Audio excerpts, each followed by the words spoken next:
We're streaming the Bards of New York and effectively for this through the boy. use of resonance and the agreements that they've made. Did you check?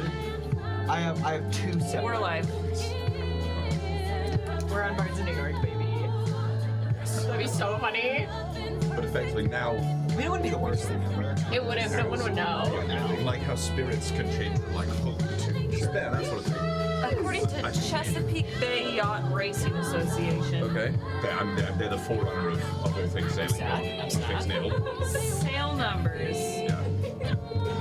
I guess, are 5-digit numbers, but the second number is always 3. I don't know if that's anything, but I know we already have it. We can do 6 for the walls. And it was, if you count 4, it was the 6th. Yeah. Oh, they're done. They're done in 6. Zero is so Or it can funny. just be 5. Zero is so funny. Zero is really funny, actually. But you're right, you're still here. And you're not the only one who's still here. You're the only one we know of. You hear that? Yeah, but you. If it is the sixth nation, you can start counting from 0. The 6th Nathan. Nathan. Yes. Actually, we should, if we do Kazarok there, since that's no longer my name, and I'll let you in on this a little more. That's the constellation that will show us the way to the walls. What? Gucci gang, Gucci gang. Which again. So, Let's KAZ. go. Guys, the mic's alive. Really?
Oh no! Looks Oh like she's dear. really hurt. Yeah, I think she is. That was overwhelming. That was a crazy choice. Welcome back. Hello, you absolute weapons. Welcome back to Bards of New York, the actual play D&D stream, where sometimes we actually play D&D. But for the next 10-ish weeks or one-ish year, we're not playing D&D, we're playing Gilded Thrones, which is an amalgamation of kids on bikes mechanics, an amalgamation of good society mechanics, and whatever's in my brain. Hello. We missed you. I know we have a lot of announcements to get to. Please. But first, although it does not look like it right now, we do have a full table tonight. The seventh member of our table is upstairs, Naman. He's on that Nomonomicon. Don't nom too fast. And it all comes back. And a normal amount. we have a full table on our almost exactly 1 year anniversary of Gilded Pretty crazy. Thrones. What's even mathematically more wild to me is that we have taken off different days and streamed as we have over the past 2 years. It is still crazy to me that essentially a year of programming is about 45 episodes. Yeah. Like this is 44, How do weeks about a work? year. Like that's. I guess time. But even like, we It's would like take there's the episodes. same amount 45 of out of weeks in a 52 year. option. That's work? that's a good percentage. Time. But Yeah. like, That's a good hit we didn't percentage. take off the same weeks from Gilded Thrones that we did from No. Dark Age, right? And yet, Well, it was like a miraculously, holiday break. Consistency. But yeah. consistent. I never spent Major a key. cent. Yeah. That wasn't mine. You said the Dogs. after my cents. The announcement. The announcements. The But announcements. just a thank you for sticking with us through this the shit like that. twists and turns of Gilded Thrones and liking it so much that it has turned from a 10-ish week Yeah. thing month. into a 10-ish month thing. I need to pass that. We're really, really blessed that y'all are here with us. So thank you. Over to you, Rachel, with all of the announcements that we have going on. So 17 months old. yeah, we're gonna start with Kyle talking about merch and Patreon, and that will give Will a moment to warm up Preparing. because you have your sides for your callback. Kyle, over to you. Will, you're on deck. Bards of New York.quest is our merchandise store. It is an amazing way to represent. It also we love making cool stuff and for people to like it. So check it out if you want to represent things. There's stuff specifically for like bards like that. There's stuff specifically from campaigns like this. Golden Sentinels.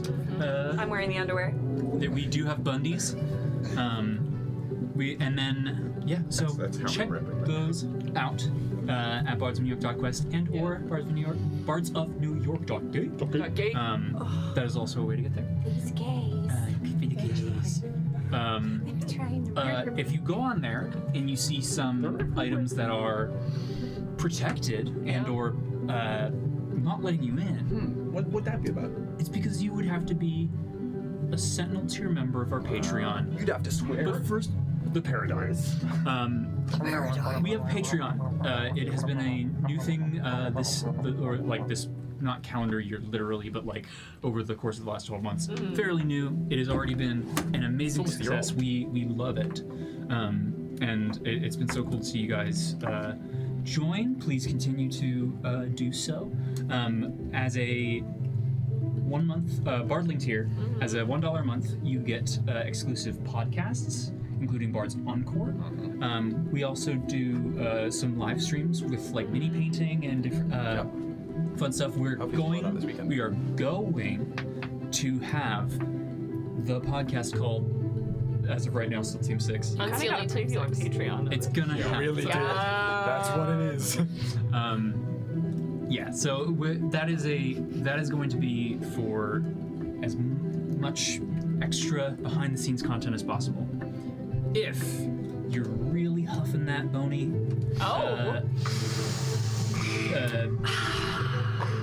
You barely adopted the copium. I was gonna say copium, but I don't know. Yeah, it's not quite right, but it's fun. If you really, a really great way to financially support us is to be a Sentinel tier member. $5 a month. You get all the things in the Bardling tier, and merch discounts, and exclusive merch options. And homebrew. Do we want to mention again the homebrew super quick? We've mentioned it a couple Mentioned times. it some. It's probably We are- coming out probably sometime next week. Yeah, I was about to say that the poll is about to drop as to what you want to see this month versus next month for the final 2 pieces of homebrew from our Vanguard art contest featuring all the crazy nonsense from the Decimus Angels one-shot. And not only will you be selecting which is going in which month, but by doing so, you will be selecting which of the final 2 Decimus Angels subclasses drops on our 1-year Patreon anniversary. Oh, that's so cute. August is 1 year. Our first drop, which I believe was the Knight Enchanter subclass, if I could be wrong, was a year ago next month. So you'll be having a hand in deciding what that celebration looks like. Hell yeah. So please check that out. You're also able to be a free member so that you can see like when things are being posted. You're not going to be able to like see the whole thing. So if you're not sure, at least go check us out, give us a follow, and then if we entice you, so I started a new collection on Patreon today called The Archives. And I posted some notes from Ballad Nightmare Crew verse 4 episode 17 from some fortune telling notes, some of which did not make it in stream. But that'll be a place on Patreon, and it's for both Bardling and Sentinel tier, where anyone can start posting some handwritten notes, some sketches, things that like aren't seen on the show or weren't seen because of the cameras, and maybe it was drawn in pencil, William. Yeah. And that's a new collection. It's harder to read. It's probably fine. So yeah, thank you, Kyle. yeah. Before we move on, we have a monologue token that was redeemed for John and a blessing for Casca. Casca. Now, William, do you have your sides? My side's ready. I'm back in it. Are you prepared for your callback? I think so. As much as any Please. actor could ever be. Please give us your best Discord and Wiki announcement. Let's go.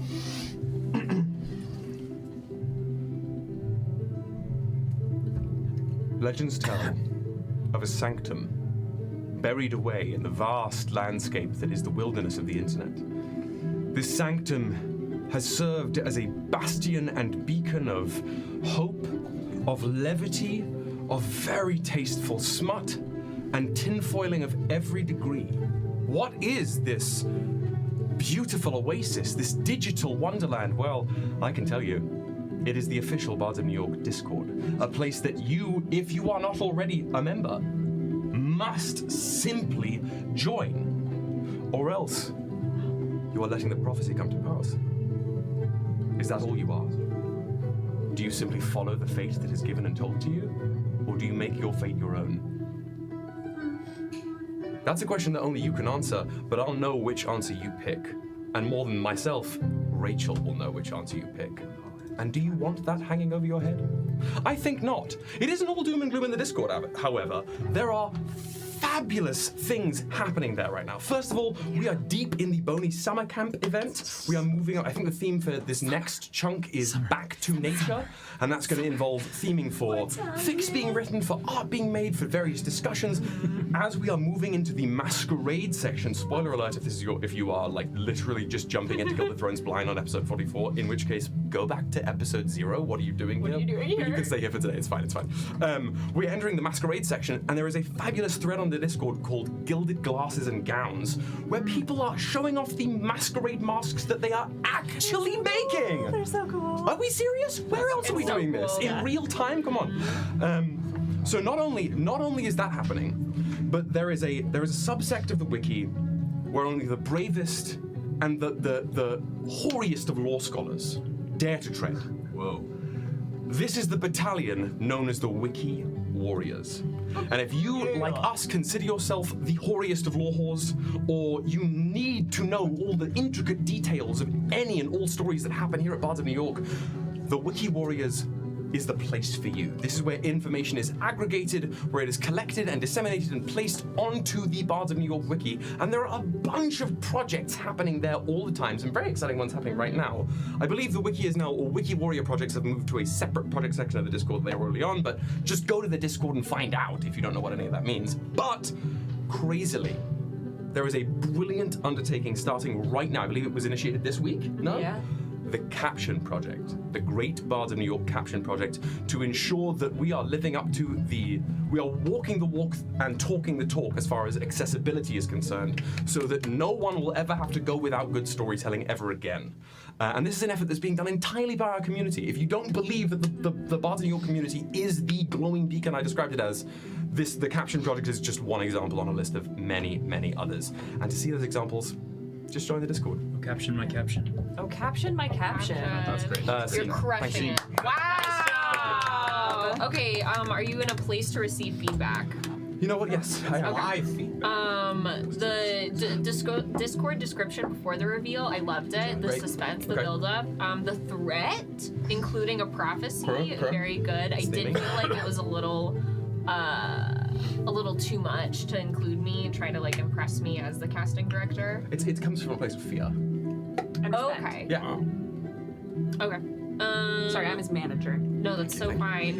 This was supposed to be a closed audition, but everyone's here. The manager's here. I knew someone. It's the manager. I'm also I knew someone, so I came into the audition. You were very accurate on your description of current projects, Okay, directing okay. people to Discord for more information. Okay. Bravest is an accurate adjective for our Wiki Warriors, but I know you have better words in you, so I would like a more impressive adjective next time. Yes. Okay. As one of the other, people involved in the casting process, I do want to think some points have to go out there for what's up? This. Don't worry about it. This is my assistant! When we start speaking Who's goblin this in character? classrooms. My assistant. I'm not talking to you guys. I'm talking to Rachel right Yeah, now. the wrong Minju is in the chair for this accent. If you got very well, if you I will. I do think you should get some points for the hoariest lore whores. I did like that. That was like a very slutty Dr. Seuss. And it was a reference to one of our iconic merch quotes. So it's also an Yeah. advertisement for the merch store. So, I think you- that should do well. you are invited back next week for your second final round. callback. Final? Okay. The final. Wow. So sorry. Isn't John Lithgow playing Dr. Seuss on Broadway? Oh, that's Roald Dahl. You were just on your own. little Welcome adventure. back, Dan. Roald Dahl is playing Dr. Seuss on Broadway. No. He's playing. Roald Dahl is playing John Lithgow. Who's John Lithgow playing right now? Someone tell me. Roald Dahl. Is it Roald Dahl? Roald Dahl? I'm very proud of you. Thank you. It means a It was lot. beautiful. Yeah, that was really great. Now, over to Kyle to talk about our friends from Force of the Edge of Extinction. Whoa. Edging my full salute. So our friends over that was strange. You can Our do friends over at 12-Sided Studios are 8 days away from their backer kit closing. 8 days, Ocho. They are such cool people. They made such an amazing product. If you go and you back, then I believe you get depending on how much you pledge, there are different goodies that you can get, and pre-ordering copies for when it is released. It looks so cool. It is a horror TTRPG, but for the people that like 80s bad horror movies. You mean that the good are ones? Campy horror movies that are just such a blast. Yeah, I mean, I don't know. You can even skew an Edge of Extinction campaign to feel like the thing, right? Even the sort of the pulpier side of it. It's a great rule set. Oh, it's under your butt. It was on your chair. This is a bottle log. Talk about speaking out of my ass. Let's go. Go, So sorry. hello. Hello. Do this. Go support our friends Yeah, go support them for cool stuff. and watch. And thank you again for sponsoring the show. Yeah, their shit is so cool, and I cannot wait until maybe we get to play the game. I want to play What if this we? game. What We if, had so much fun even All just recording the played reel owls. about the game. what if it was all out? all Where you owls. flipped it and made the owls. It was the owls campaign against the human-made oh my God. apocalypse. You Maybe we should saw- reach out to our friends at 12-Sided Studios. Be like, hear us out. Can we get the villain arc DLC? Thank you. Yeah. You saw the poll that I did on Instagram, and I was like, who do you want to play? And everyone, the majority chose Giant Owl. Because Yeah. because we're right. Will sent me a DM. He goes, I feel so vindicated by this. Essentially, is what he said. Yep. Because it's true. It's true.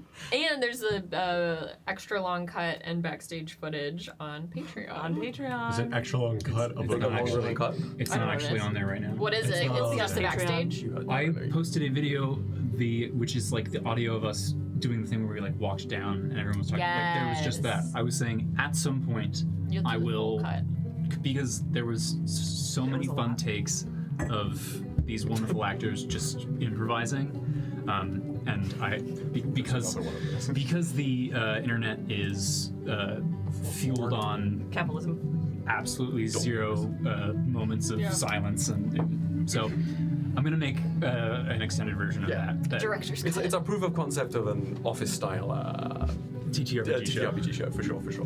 The table. Who's Dice people. Nice people. I want to be. Or role players. Andy. I'm probably Andy. Someone write it down. This is like Any other only half a joke. announcements? We have one more. In case you haven't heard the past couple weeks or seen on our socials, right here, Saturday, July 25th, 1 p.m. Eastern, we are doing a one-shot called Quest for Knowledge, GM'd by me, played by these wonderful people. We are raising money for New York Cares Stands with Students campaign. There's providing resources, supplies, tutoring, all these amazing programs. You can go to newyorkcares.com and look at the Stand with Students campaign to see all the details, and we'll have more information on the day of to share. We'll be raising money for them. I believe our goal is $5,000, which last time y'all absolutely blew it out of the park, and it means the world how much you support us and support the community where we live. We're very excited to be doing this, and we couldn't do it without a special guest. We have to have a special guest. Have to have a special guest for a special event. Remember me? Did we have one last time? We did have one last time. Do y'all remember Phoebe? Rings a bell. Do you remember the character? It was the iconic queen of comedy, Lisa Cascatelli. of the famous Cascatelli pizza parlors. So, Cascatelli fame. you're in luck that the high school that Quest for Knowledge focuses on, PS13, is where Lisa Cascatelli goes to school. Wow. So Phoebe will be back on July 25th for Quest for Knowledge. We are so lucky to have her. We love her and all of our friends at Twice Rolled Tales, and I am so excited to see her back at this table. Queen of New York that she is. Yeah. Oh, I can't wait. So save your schmeckles, tell your friends, tell people to donate even if they don't know what we are, but they just want to donate to a good cause. Be like, hey, pop in, donate, cause some chaos, do a wind gust, make the kids fall off the pigeons. What? Just do it. Pigeon down, pigeon down. Pigeon down. Child down. They're falling into the Hudson. Oh no. They're only gonna fall going if to their Hudson. friends aren't strong enough to save them. So It's the Hudson, sir. it's the Hudson. I can't see anything. And then you get super magical abilities. But we're so excited. We will see you here on July 25th for that. Oh, I can't wait. And Gang. I'm so excited. Rachel is going to absolutely crush it. As Yeah, somebody she that is. has been around for the planning of this one shot, she has put so much work into it, and it's going to be amazing. I'm very excited and I'm very scared, but I will feel better because you are all here with me and you all are here with me. You're having a good time. And we're gonna have so much Time fun. for a good cause. It's gonna be great time. Yeah.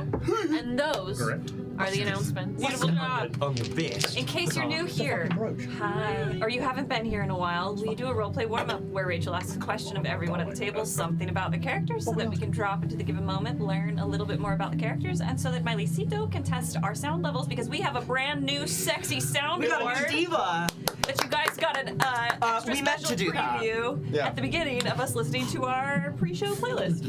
Shout out to Beyonce. Anything for you, Beyonce. Friend of the show. Oh my god, that's what we should Bring have the beat in. Oh man. That's wow. Anytime let's anyone says go bring the back beat and in, restart. I automatically do everything for Beyonce. When Rachel asked this question, Was if that a- you are in chat currently on YouTube or Twitch, you are in the comment sections later on YouTube or Spotify, or you have us in your ear holes whilst you are on your way to study for the SAT or the ACT, Bless your heart. please feel free to answer for yourself. Whether that is a TTRPG character you're playing, a book character you're writing for, or your lovely little brain buddy who gets you through the motherfucking day in this capitalist hellscape. Or you're studying for the PSSAs. Those who know know. Huzzah! I'm taking the pizza exam. I take the Piss exam. PSSAs. They sucked. I have a funny Rachel, story about over to you for the SATs, but I'll question. talk about it later. I'm here with the weather. I got a story for The Pistol. question today comes from. Sorry.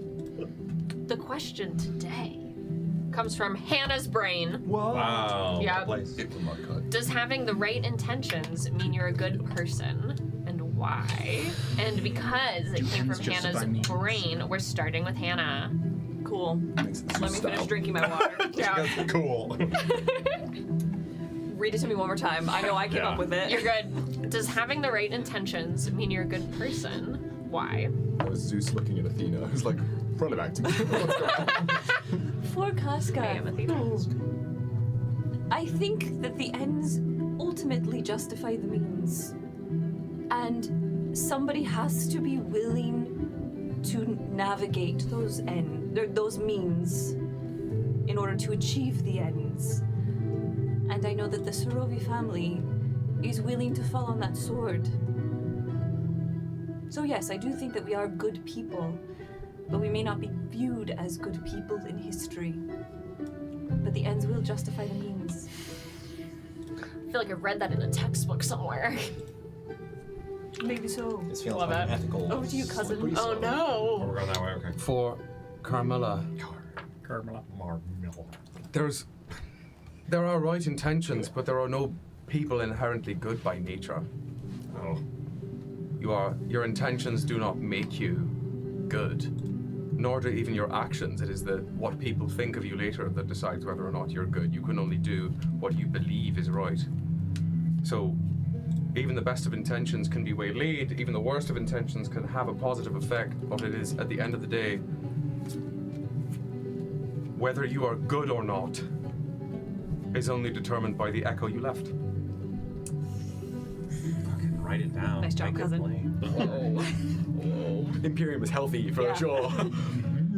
Fijin, It's full of martyrs. Fijin, in a similar sense to Carmilla's last statement, good intentions does not necessarily indicate good outcome, nor do bad intentions necessarily equate to bad outcomes. Good can come from bad intention, bad can come from good intention. The people making them, oftentimes, whether or not you yourself are good or ill, are responding to the impacts of your action. Your intention is ultimately irrelevant. What you do is what matters, and how you respond to what you do and the impacts you make defines whether or not the action you took made you good or bad. But ultimately, you just have to try and try again to what you deem to be good. I see now. The circumstances of one's birth are irrelevant. It's what you choose Oh my to do, God! the gift of life that determines who you are. Shut up, you two. Gang. Oh my god. I don't know what that was. Pokemon? Yeah, that was Pokemon! I've never heard of Pokemon beyond. Do you know that quote? Because I had Mewtwo and that quote on my graduation cap. What? Did you really? You know, it was Fucking, I I made that love shit that you're for a hours. weeb womb My- to tomb. my graduation cap had the Barbershop Harmony Society logo on it, and that was. mine had the big We weren't pig allowed that to said decorate Duplo our all over it. We were not allowed. I didn't get to should've done decorate it. mine. We weren't allowed. Yeah, Mine we was didn't in high get school. to. Mine was, Yeah. I couldn't I have really done wanted to that. be there. It was Honestly, really it warm. could have been an email. Hey Kyle, great job. Good for you. We don't need to hip hop and circumstance for the 12th time. Just send it in the mail. Take it away. Is this me? Send it as a PO. Oh, I see. Respect. Please go on. Who else could it be? We're about to find out. For Chauncey. That shit was funny as hell last week. Ooh, okay. I'm glad you enjoyed watching. For Mio, even if you have the right intentions, you could still do bad things, and just because you didn't mean to doesn't negate what you did, which can feel kind of complicated, and it doesn't feel great. So, having good intentions and doing the wrong thing or hurting people is better than having bad intentions and doing the wrong thing and hurting people. But I don't know if it's good, it's just kind of okay. So maybe you're an okay person, and then if you feel bad about it, like you did a prank and then it really hurt someone, you can apologize to them, and that might make you feel like more like a good person. But you have to own up to it, and you have to own up to it quickly. And ideally, when you try to have your good intentions, you'll actually do a good thing, but sometimes you could have bad information, like a letter or something was wrong. Nice. All right. Sorry, Monty. Poor Monty. For Mendex. I find it interesting, the idea of this question, as I write it in my book. I think that if your intentions are what you go about and you deem them as good, and you continue in that way, you would then be doing a good thing. What others perceive you doing is their perception of what you're doing, not the goodness of what you are attempting. So in turn, if you perceive it to be good, that's the only thing that will matter to yourself. Everyone else is just fodder. I feel like if you end a moral sort of lecture with everyone else is fodder. Crazy work! You went to That the House of accent. Cards School of Crazy. Moral Temperament. Quote Bill Wirtz's History of the Entire World, I guess. You could make a religion of it. Wait, don't. That was crazy and I loved it. That's called deontology. Fun fact. For Chauncey. For Federico. Oh! Maybe want to come back. For who? For Give it to Federico. me. For He's coming down the field out of left field. It's anyone. Nobody look at me while he's talking to Federico. It's fine. It is something that, if you do not have good intentions, you're probably a bad person. If you have good intentions, that is step one. And it is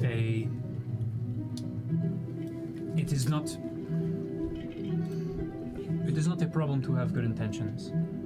It is a problem to not realize that your intentions need to be good for you and others. If you do not have good intentions as a whole, it will amount to nothing. Fetty Wap doesn't like selfishness. I believe it's pronounced Wahol. It will hold. Why is that even hot? God damn it. Setting up the utilitarian. Got it. Yeah. Hell yeah. Love it. Who we got? It's not really utilitarian. No, the Good of many. good of many outweigh the needs of the few. He didn't say that. That's true. Oh, We could actually hold on. Ethical debate time. That's another thing for the Patreon. I'd love that. that'd be fun. That's In on character. That'd be this fun. weekend's That can be encore. Steel Team 6. We can talk about I love ethics. ethics. It's so much In fun. character. Yes. That's Jin and Lucan anyway. Yeah. Yeah, we're literally gonna be. Please continue. Who have we got here? For Rafa, Rafa believes whether or not the intentions are right, good, whatever you may want to call them, that doesn't inherently make anyone a good person. Cyrus most definitely believes that he has the right intentions in what he is doing, but that doesn't make him a good person. And on the flip side, having the wrong intentions I don't think makes you a bad person. I think it's more nuanced than that. How'd I sound? Because I can't listen to myself. Oh my. I think you sound great. I think that was cool.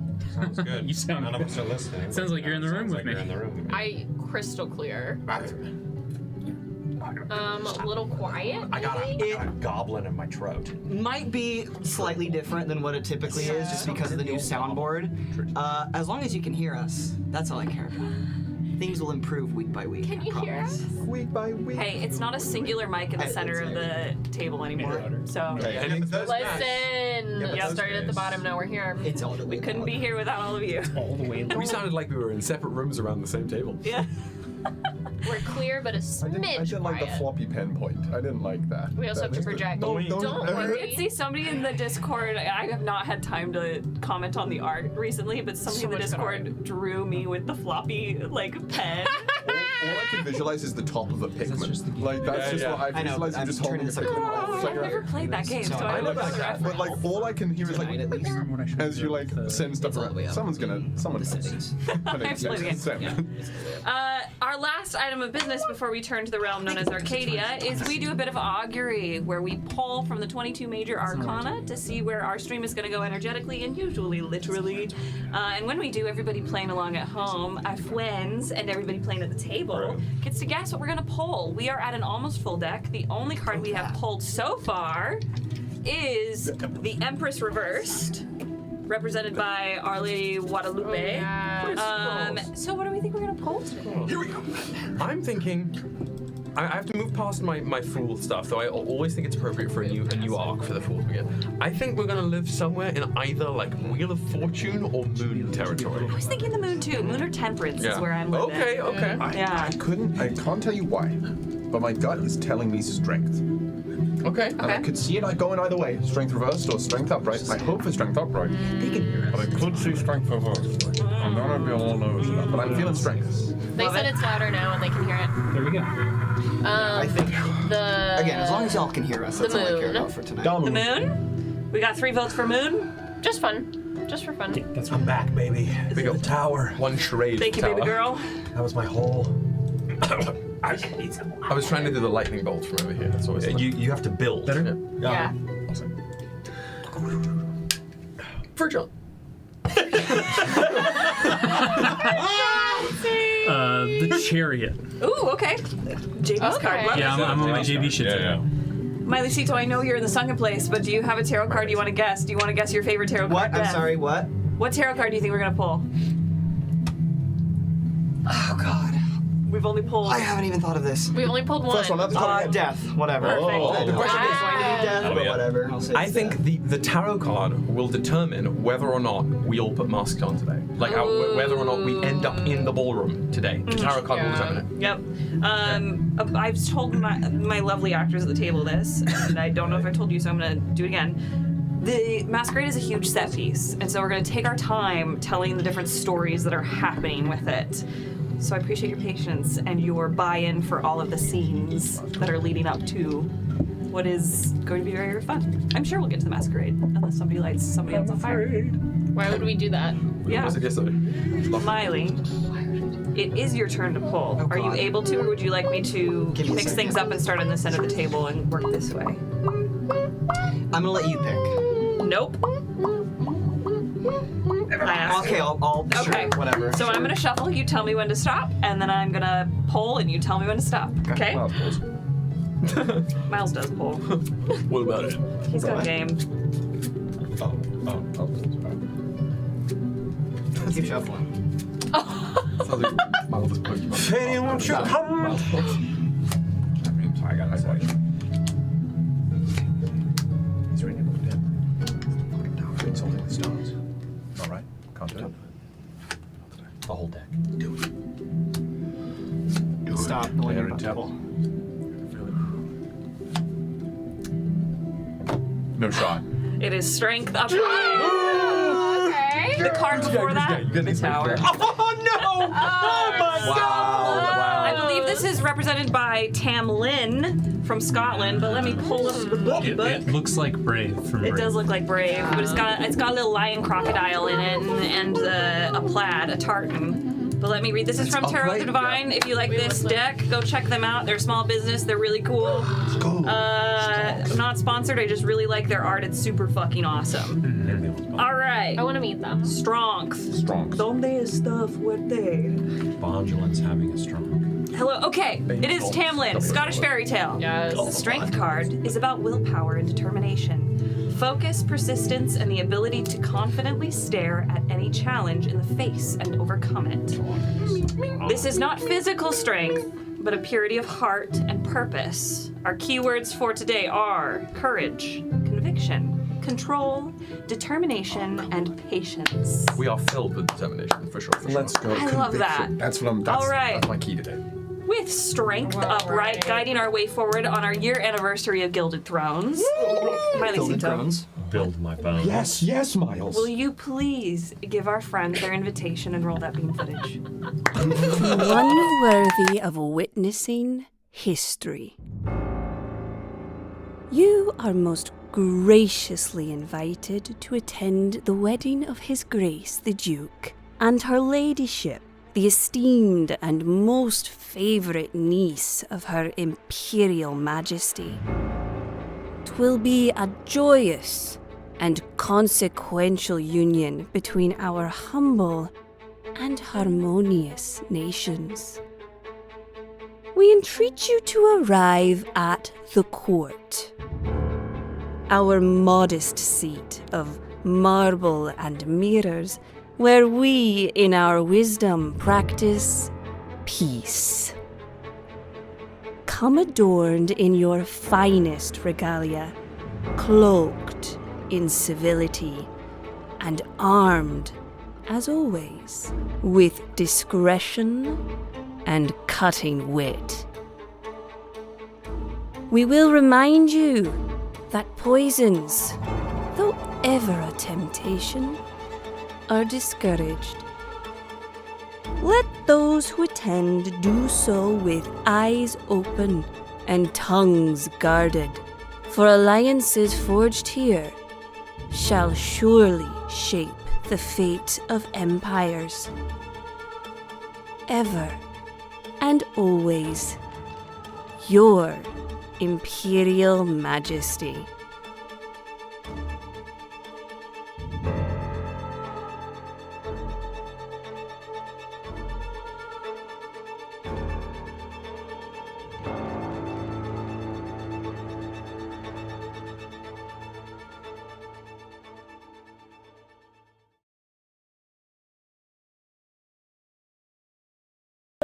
We back.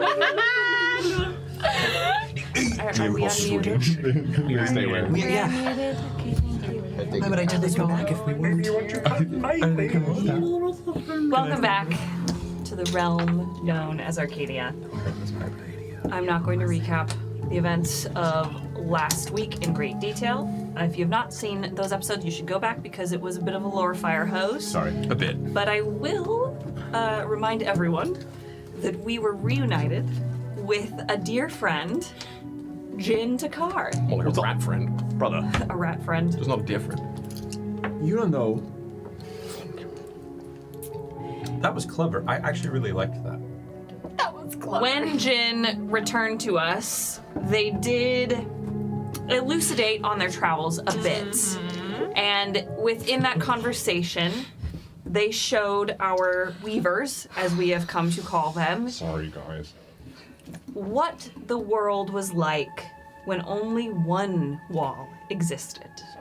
What magic and ether felt like when only one wall existed. Whilst we have been in the world of Arcadia, where magic and ether is but a slow but steady drip from a water faucet, Jin Takar came in and showed us that it could be the entire ocean if we wanted it to be. Guys, it's pretty cool. And that is where our camera is going to pan back up on Dulcamara, the Flower of Death, and Rafa Lorenze, closely followed by Casca Sarovi, walking down the hall as Dulcamara is dealing with the fallout from that. We will return, don't worry, I haven't forgotten, to the roof. But first, we begin here. Dulcamara is walking to her room. I think Rafa is not right next to Dulcamara, but just kind of off the path from her, and is following quickly behind. Okay. But isn't trying to engage in any way yet. Is just following you. She does not turn around. She just keeps going. I was going to go check on Carmilla, maybe. I could come up with... Do you need me? I think I can handle this, Casca. If you want to go check on your cousin, we can regroup later. Okay, just give me a letter or a signal if you need me. We'll let you know. Thank you. I'm going to go find my angry redhead. And Casca moves off. We all need one. Yep, everyone needs an angry redhead. Everyone gets one. Yep, at least. After she leaves, are we now? Do you think we're at the threshold of her door yet, or no? I don't know how far away we are, but well, I'm not gonna make us sit here for 5 minutes in No. silence while we walk. Let's wait for the time. yeah. I So say- we get to the. As soon as we get to the door, Rafa will stop and. Do you want to talk about anything? No, you should get ready for the masquerade, and she'll start to open her door to go in. There's plenty of time, but I'm worried about you. You didn't seem okay back there.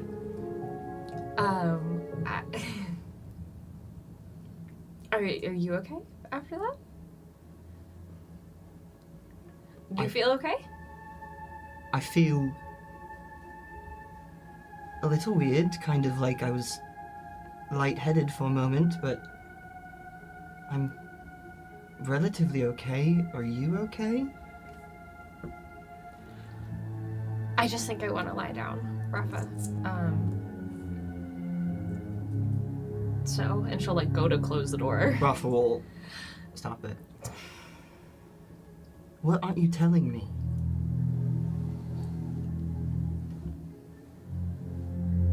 Is there anyone else in the hallway? Just the ghosts. They're always there. She'll push on the door a bit. Is it like a strong resistance? Oh yeah. Fuck.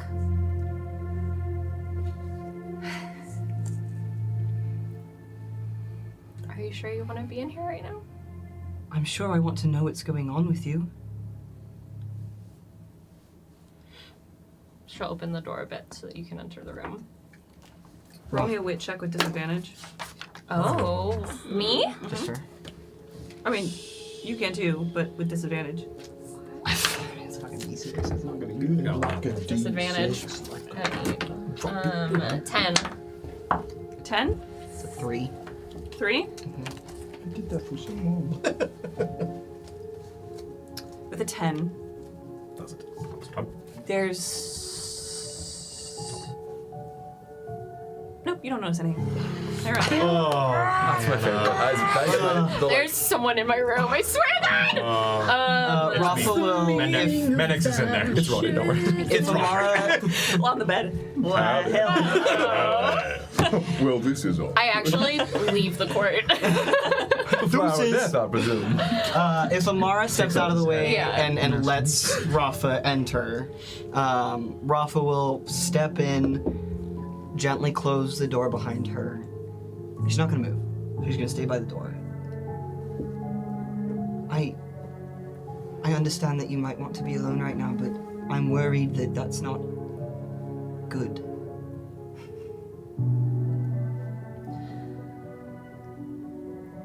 I don't think talking about it will make it any different. But at least you won't be holding it in. You won't burden only yourself with it.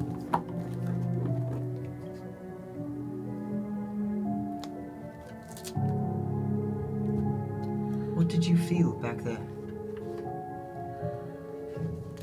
I just feel, I felt and I am so incredibly stupid. What?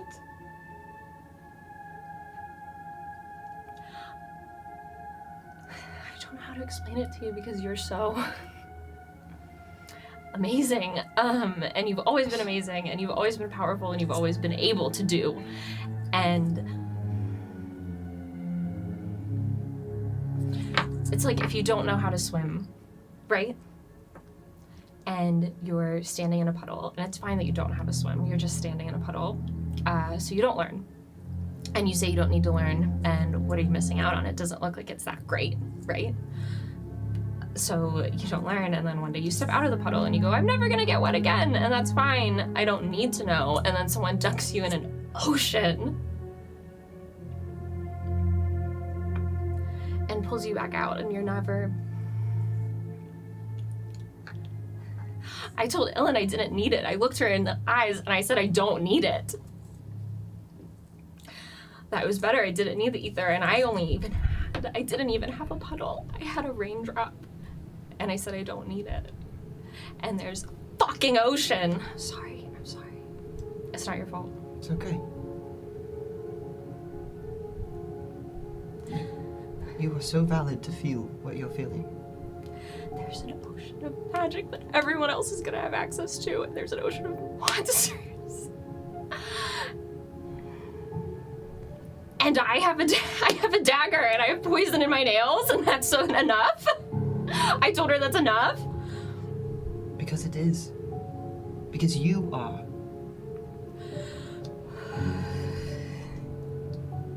Do you remember when you asked me what I thought of people who had different levels of magic? I told you I don't care. Because it's only one aspect of a person. It is just a raindrop within the ocean of who they are.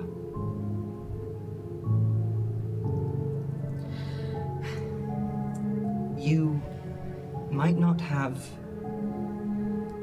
ether magic within you any longer, but you are still magical, Amara. And you are more than capable.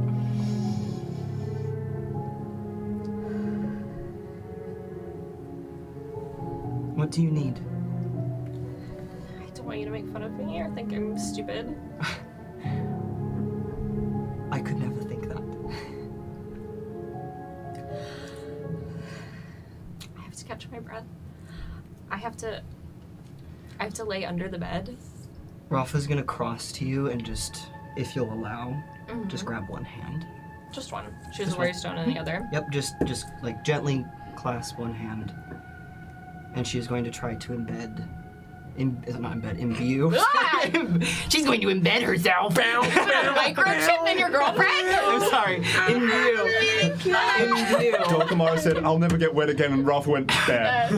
I did say that. Yeah. We'll see about You did. that. You did. Imbue. I did say that. She is going to imbue just a bit of her magic, kind of similarly to when Jin did this to her post-Eos encounter, to just mend some of that anxiety, that fear, that stress, and try to alleviate it. I don't know if you want me to roll something. Roll me a magic check with disadvantage because you've never done this before. Fucking goaded, Miles. I want to give player inspiration to Perry. Jin That's greatly kind of a fun approves. thing. Like everyone gets inspiration that you can give to somebody else. It's like a Give him your chat go blessing. you, want? go you. Can I give my chat blessing?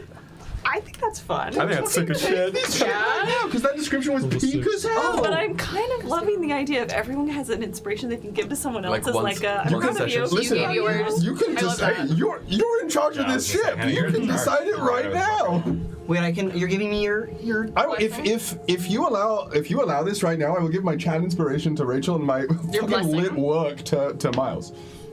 You keep your chat inspiration. I'm Okay. changing the rules right now. Thanks. You all get one inspiration. You cannot give it to yourself. Yeah. You have So to fair. give it to I somebody love else. that. Per Can someone per session. one per In session. the spirit, it's once per session, and it expires. It doesn't Yeah, carry so- over, I love much like a monologue token. Sure. I'm gonna bank all my player inspirations till the end of time. And I'll use them all for in the final boss? I rolled a 5 on my d20, but I've got 60 d6. But no, I will. Hey. You don't give it out cheaply. Give it out Yeah. when you're like fans of Genuinely, each other. I want to give it to both of you, but for the description, the whole you standing in Oh, a thank puddle, you. taking out, I never needed going to the ocean. That was fucking amazing. Never being wet. Well, that was. Never be that wet. was You'll be sobbing. You'll be sobbing from now on. But please take that because that was. That's so funny. I wanted to make chat give you a blessing, but now that I have one, No, I have one. I love that. Yeah. I mean, we're that was just so peak. we are chat That of was us. so So Thank you. And I got a 6. a 6 total. Yeah, D20 or my magic with disadvantage. I got a 3 plus 3. 3 plus 3.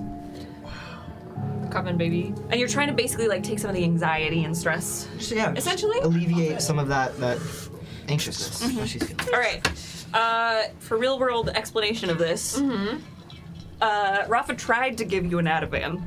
Oh man. My lorazepam. My queen. So some anxiety medication. Yeah. In the form of magic. This character's name Laura But Zabay. because she is new to this practice, Yeah. maybe needs some more training with Jin.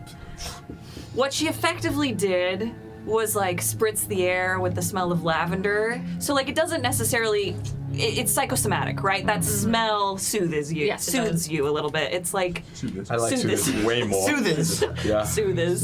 So it doesn't it's do like- anything, but it doesn't not do anything. No, It's yeah, nice that you're here. but it's like It's up to Amara. I mean, that's I'm not I'm really not a what, like, wordsmith with being this there in for somebody is. the way that I want to be, but it's like when I'm anxious, if I smell the smell of weed, I'm instantly less anxious. Just by like Pavlov's. Yeah, it's Yeah, it's yeah. I guess what's good peppermint is for me like with what you nausea. did didn't Yeah, make exactly. it any worse. I huff Kyle. It's like Well, that's Dolkamara smelled whatever her Kyle is. Yeah. Rafa. Smelled Kyle. Yeah. Straight up.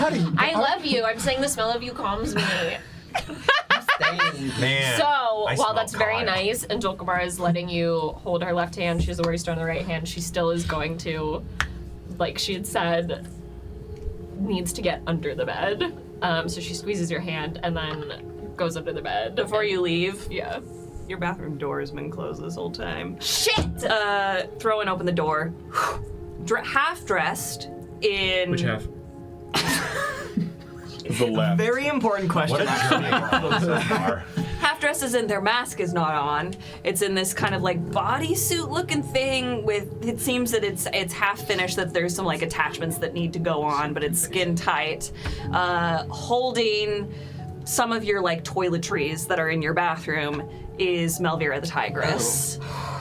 What do you think it was gonna be? What the hell is this I hear about going under a bed? What's wrong? What the fuck's all this talk about oceans and being wet?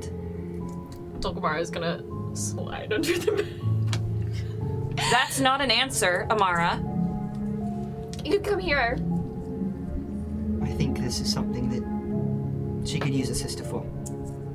Well, no shit, but do you want to come under the bed too, or are you gonna go? It's a giant bed. Do you want me here, Amara? Or do Get you under just- the bed, Rafa. So when you go to look under the bed, Amara is as Melvira would have seen when she was really little, maybe 5 or 6 when they started doing this. She's curled up on her side, knees up, like close to a fetal position, just curled up. She's clutching the worry stone now to her chest, all the way on one side, so that there's room for Melvira to be there on the opposite side. Melvira slides in, gives you a look like you're either in or out right now, dog. See ya. Slides in, wraps her Dog. arms around you, and then whispers, "We are the monsters here."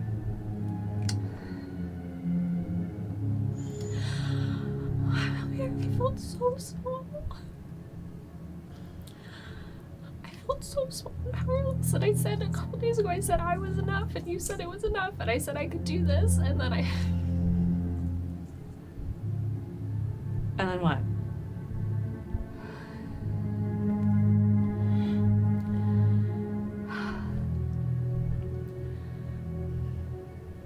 I thought I couldn't be the monster.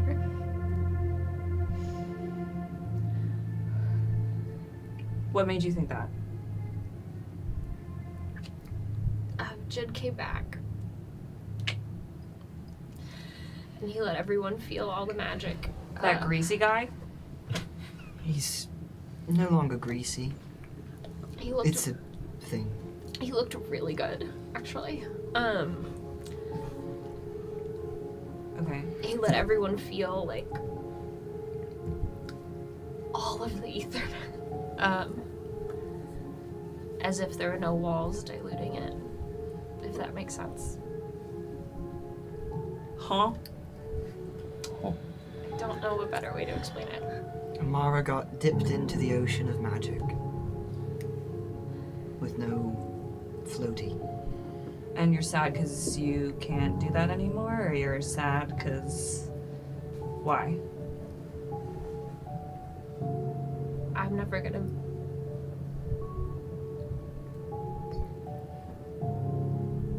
I feel like I said I didn't need something or no to something when I didn't realize what it could be because I'm sad because I felt stupid. Are you stupid? Sometimes. No. Are you stupid? No. I'm not. Okay. She kind of like nuzzles into Melvira's shoulder. So then how can you not? You're still the monster. If you're gonna be delusional, you might as well be delusional in a positive way. I'm not the biggest and scariest thing here. Says who? Everyone has a bigger, different, scary thing to them. You're somebody's big, scary thing. I'm sure you're pretty up there on Illin's list for some goddamn reason.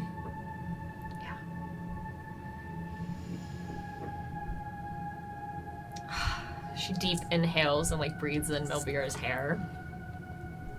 Is Rafa on my other side or behind Melvira? Rafa is Just lying like a corpse. Just like actually on knees, like looking under. she's on the bed, like. no. Rafa is definitely allowing some distance Yeah. for these two sisters, but is close enough. Yeah. By. Yeah. Magic has done nothing for you except make your life harder. Why all of a sudden do you want it so badly? After 2 days.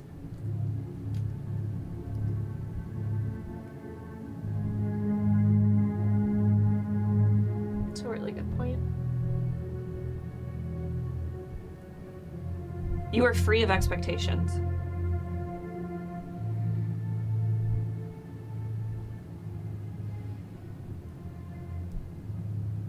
I don't know what this ocean thing is, but right here now it doesn't seem like it fucking matters. What matters is what you think of yourself and how you feel about yourself. And then you can figure out everything else. But if you're not confident in yourself, if you can't handle your shit, then it's all a wash anyway.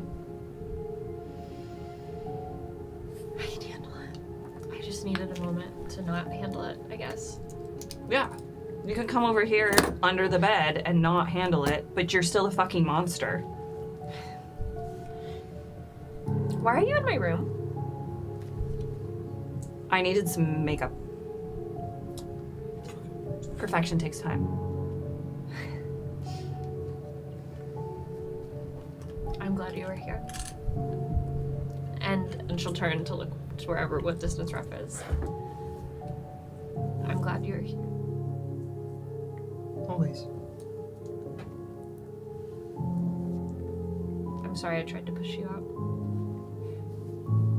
I'm harder to get rid of than you think. You said some okay things, like they weren't shit. Otherwise, I would have busted out of the bathroom earlier. So you pass. You were waiting to see if Rafa was helpful enough or not? Didn't Yeah. know I was being tested. Oh, it's always a test, baby girl. Okay. That's my sister. The only one I've got. It's always a test. You're passing so far. I'll take that. Mm-hmm. You understand. I do. Are you alright, Mara? Yeah. I'm a monster, so. Say it again. Melvira, Say it again. And mean it. she puts the worry stone in her pocket. I'm a monster. Say it again. I'm a monster, and I fight with poison nails and daggers. And how smart I am. And how beautiful my face is. Maybe just like for tonight, just fight with how smart you are and like your smiles and not with the dagger and the poison stuff. What about my dress? What about your dress? I didn't show you my masquerade dress. And she'll push you out from under the bed. What, are you It's a just like a- are you a walking belladonna plant? What's happening? No, it's just. You'll see it when I meet you. Okay. Are you good? Yeah. Truthfully. Are you good? Yeah. I am for right now. With the ocean stuff. Thanks to you both. Swimming's overrated. I'm taking some of your makeup. Sure. I'll be back later. See you this evening. This is monologue talking. This. Oh. Oh! We're playing this on. You little shit. Go on. I had the idea before you. Who's it Say for? it. They might be Maybe different I did. people. Say it, You should then. play it on each Do other. Thorn. Vera. Oh. Alright, go for it. Alright, great. Do Thorn. Okay. monologue token for why are you in my room? And or if that's not actually juicy, then just in general underneath the like seeing her sister like this, I guess. Figure it out. Why are you in my room? Yeah. She bought it. Hopefully she listens to me and she only fights with her pretty face and her smile and nothing else. This is a delicate wire I balance on. She better not get in the fucking way. Amara, just do what I tell you for once in your goddamn life so you can stay safe. So our family can stay safe. That's what you get. Oh no! That was so good. As soon as you said like, I need your makeup, kind of both went. I almost was like, didn't you pack your own? I almost asked for a charm check. I was gonna say. Melvira exits. That's crazy. Carrying So you're some going for yours, of and I was like, Dulcamara's makeup. Okay. Told Mara a deck of cards. She's getting played. Yeah, that's Hey, we great. pulled strength. We did. We did. After Melvira leaves, Rafa will get out from under the bed as well. Log rolls. Yeah, log rolls out. And she will stand up and this time will like clasp hands with Amara if Amara will allow. Yeah. Cool. Yeah. Allow it. King Baldwin. Yeah. I am more than happy to stay and give you company if you'd like. But part of me also wants to be surprised when I see your outfit this evening. What would you prefer? I haven't finished it yet, so I actually will need some space and time. Okay. The outfit I originally packed was for a scheme I'm not running, so the ghosties are helping me make some additions. They're very good at sewing. I have no doubt.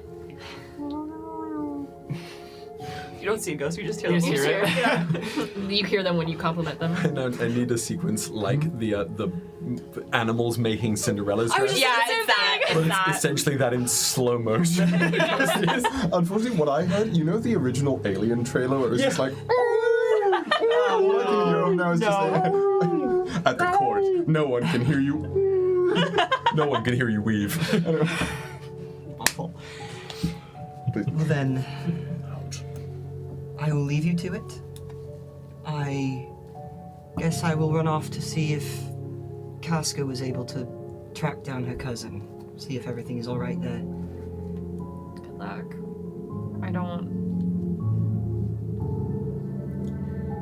I won't be able to escort you to the masquerade. Is it okay if I meet you there? It's the task that I was talking to you about. Sure. Whatever you need. If you need my help in any way, I'm here. I know, I'd rather not have you involved.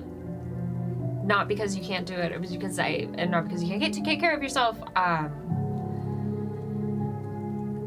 probably be easier with you, actually. But no,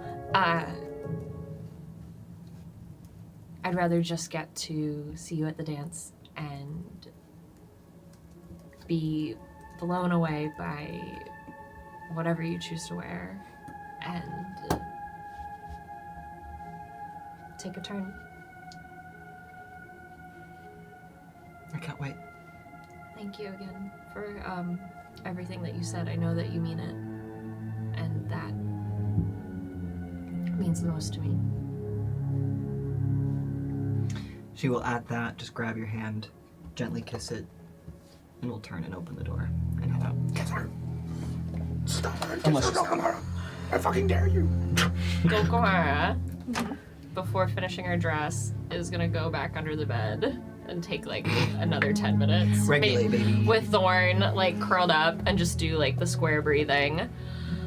Cause she feels a lot better, but it's just too fast. And so she's gonna allow herself some time.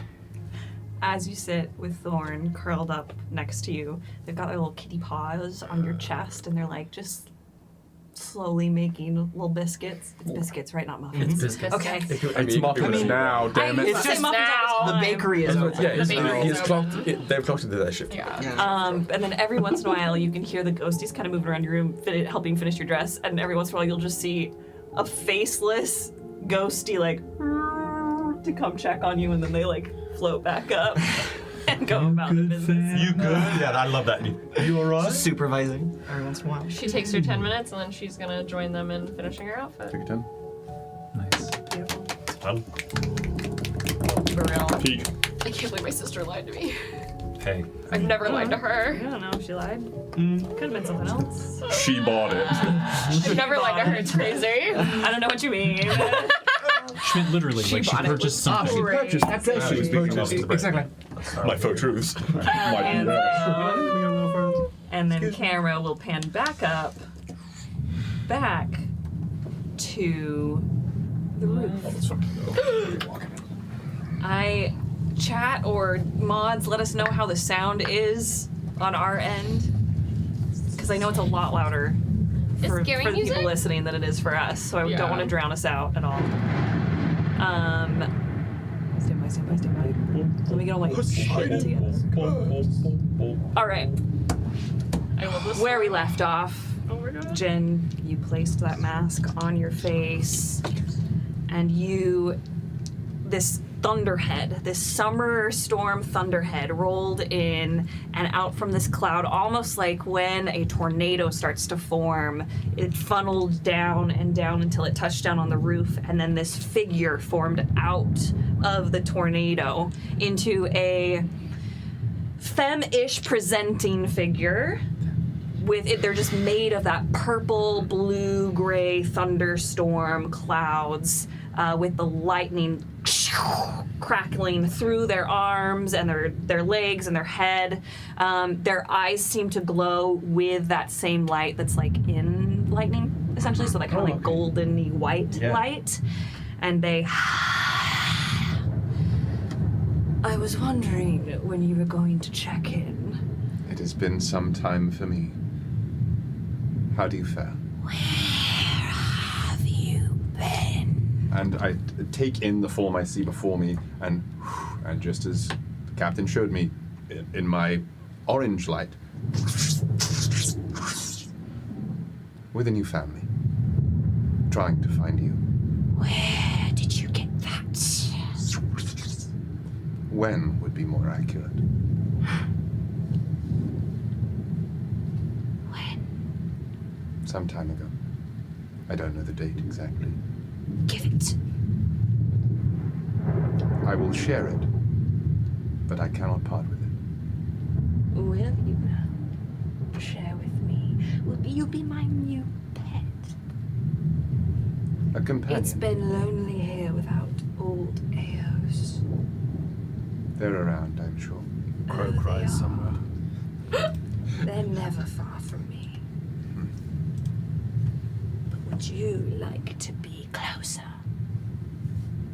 I don't intend to be another pet in that same sense.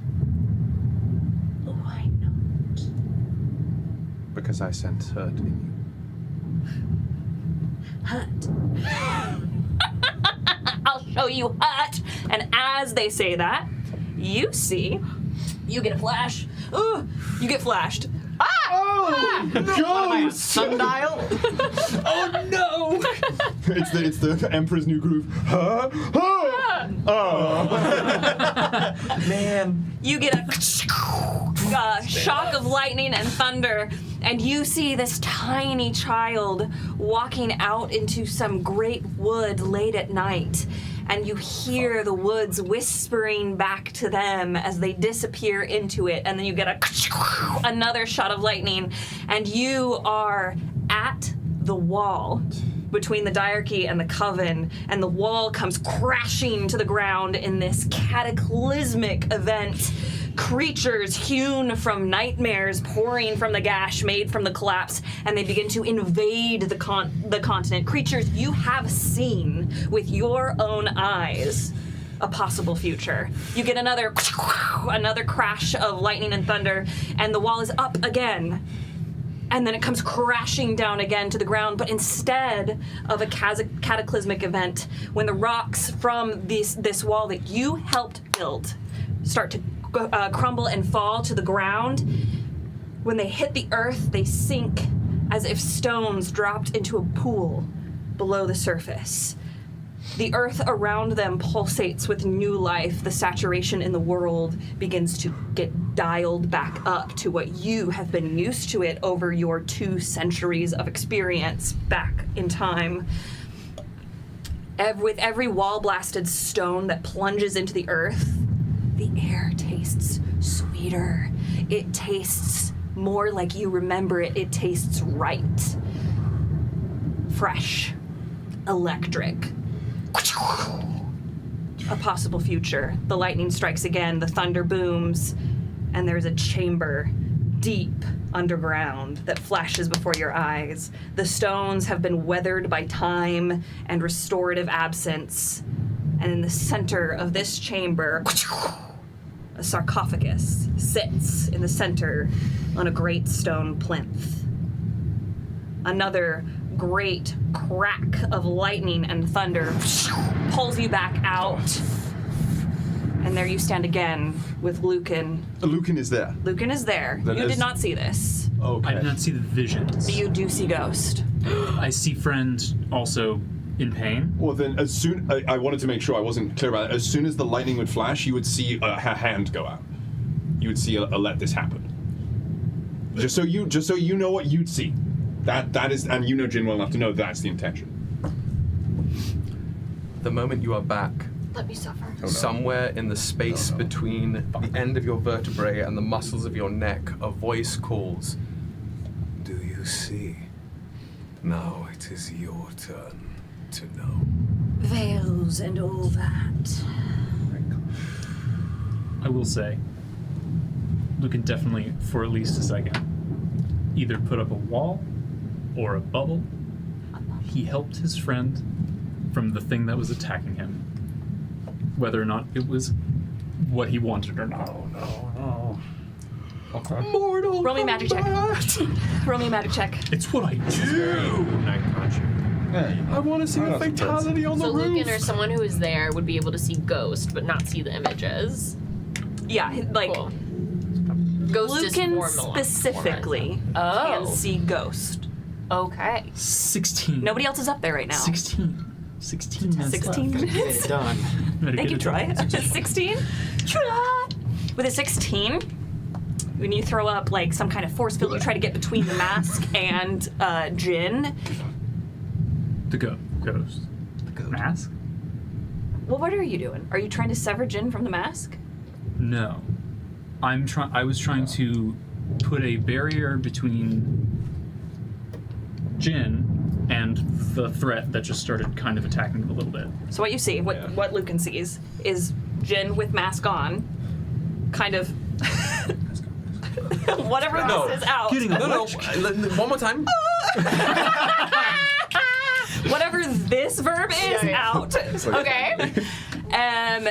With the mask on and Ghost kind of in that same position, but I would say like 3 feet away from them, not touching Jin whatsoever. When you try to put a barrier between them and Ghost, do you remember what I described to you when you were in the vision in the maze with the wall and the magic that came at you and how you put up that force field and it felt like an equal power to your own? Feels like that. Yikes. Feels like that. Does the wall at least, like, even if it's not doing anything? It's there. Yeah, Oh yeah, it's okay. there. It seems to be like buffeting against this summer windstorm that keeps trying to tear away at the wall, and it'll get ripped away in this liquid, fabric-y form, and then it will reform against it. And it seems like it's two equal opposing forces trying to fight at it. Okay. Yeah, because he wasn't attacking, he was defending. Mm-hmm. I'm so sorry. You have a blessing. My aim is. You did it last week too. I listened. You just like chucking at people. Never let him know your next moves. Sorry. Sensimine! What are you doing? Oh, I nearly got beat up there. All yours, Vegeta. Okay. I'm locked in. I'm back. I'm so sorry, I stimmed. After you come back from the vision, Ghost becomes the clouds funnel into them, and they become much bigger, a la Eris from Sinbad, and lean down so that their head is about the size of your whole body, and look at you. And then every once in a while, their eyes will cut to Jin, and then they'll look back at you. Good. Melting ideas. It's all right. Their head is the size of Jin's body. That's some creepy. Thank you for that information. You said you wanted to be my pet. I remember. And now you're changing your way. I've changed a great deal since last we spoke. You are much changed. For better or worse. I wonder.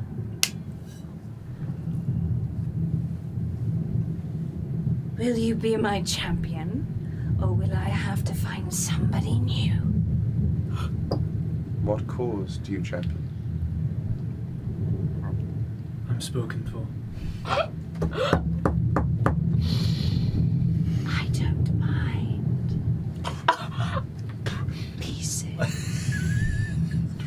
Pieces must come falling down. All of them. Continents and continents and continents.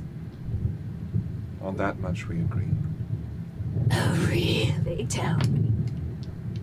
The way in which they have to change, I prefer one of the visions over another. The core of the person who spoke to you before, they remain the same. Their goals are merely sharpened, more finely tuned. Why do you want that? What do you miss beyond the walls? Ooh, the cracks. The cracks grow ever bigger. I'd like them to break open. Why? To set us all free. It gets very lonely in places like where I've been. You couldn't imagine what it's like to be alone for that long. No. No, I don't. Pieces. Pieces. I don't want you to be alone. So be my champion. Give me your dreams. Give me your future. Give me your past. Give it all to me. And I will give you great power. I don't care for power anymore. Are you sure? My power can be very persuasive. Just ask old Eos.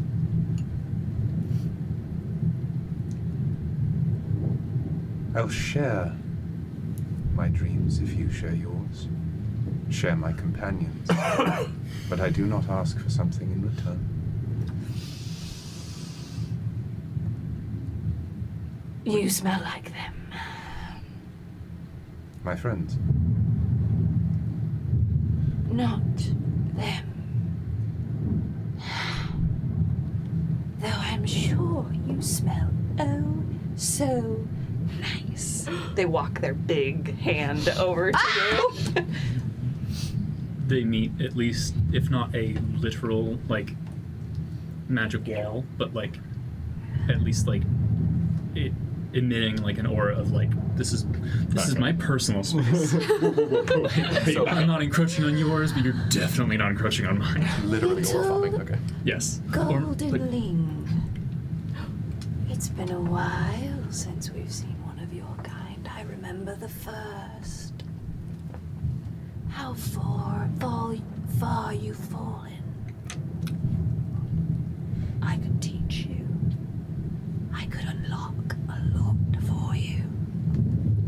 only you would give me the chance! So sorry. It's been a minute since I've had company. I've seen some very interesting beings similar to yourself recently. And There are no beings like me. for that, can I try and see if I like of the magical beings that I've met recently? Uh-huh. Can I try and be like, all right, smell check. Do I recognize this magical signature? Like, yes, powerful, but like vibe-wise, like, is it similar to the mirror? The memory bound. Mirror dweller? The mirror dweller, because he's met that creature and had a bit of had some words. Uh-huh. And I feel like he would definitely recognize like that. So like not, I don't think he assumes that it's that same being, but like, I don't know. Have I smelled that magic stank? Roll me a magic check with advantage because you're the fucking golden flame. Hannah, just a note to stay on voice as ghost. I'm sorry. I'm in it. Man, I'm not a professional. Me. I'm gonna use this that I was Yes. I would refuse to acknowledge. Use the Oh, God. Yeah. Let's Give me that go. one more. That's gonna be 23. 23? Sick. Listen. You also roll me a magic check, please. Sick. I will say, the thing I was thinking of doing My face now. is this sort of passively to get that same sense of if I've encountered someone like this before. Because what I was thinking, I was going to ask them a question that would have to do with my resonance. All right, yeah, then we can save it for that. Alright, cool. Yeah. 23. With a 23, I will give you this creature is undeniably Fey. Okay. That is what I can give you with a 23. In terms of magical signature that you recognize, I mean, you spent a week amongst a bunch of Fae, so like you can recognize like, okay, this person has like a diluted version of that. Yeah. Because it's diluted, it's hard to kind of suss out like. They've been It's like a over here blurred for while. fingerprint, Sure. a little bit. You know, like you can make out some of the ridges, but some of it has been washed away, and you're like, it could be this, but it couldn't. Okay. Does that make sense? Yeah. Okay. If anything, I guess he's more trying to figure out like not how creepy the mirror person was, and then also like the fucking bromo. Like Are you trying to suss out if Not they're Seelie or unseelie. unseelie? he wouldn't say it like that, but he is just like. Does it feel sinister or just a lot? Fraction. It feels more similar to an unseelie, but more desperate. Okay. If I had a nickel for every time I communed with something that lived inside my head and tried to make I was about to say, it I was gonna say, I almost said earlier, I was like, there are some parallels going on here. Damn. Well, what are you gonna do? I mean, Ricknick was Reknit was just relatively normal. a dude in a suit with a big old booty. With a big old booty. Relatively And- normal, and- I don't know about. Trauma. and trowel. Trauma. A missing arm. It's yeah. Anyway, I love my man Rek. miss him. But I think there would be an instinctual in the 2 centuries of the lake. Is this friend or foe on Seelie or Seelie?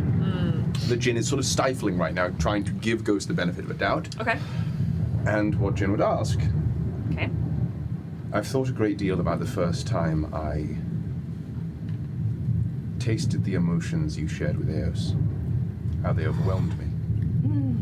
I've spent a great deal of the last 2 centuries thinking about how I might better comprehend them, on the off chance I got to see you again. You want to understand me? How cute. I seek to help people. I'm not people. You are to me. In the same way that someone might view members of my crew as something other than what we are. We all cut from the same cloth. Better or bigger pieces, perhaps. Speak. Explain. Crew. May I share some moments with you? First, you must swear it. Swear what? You must swear that you will work for me. I will swear I will work with you if you work with me.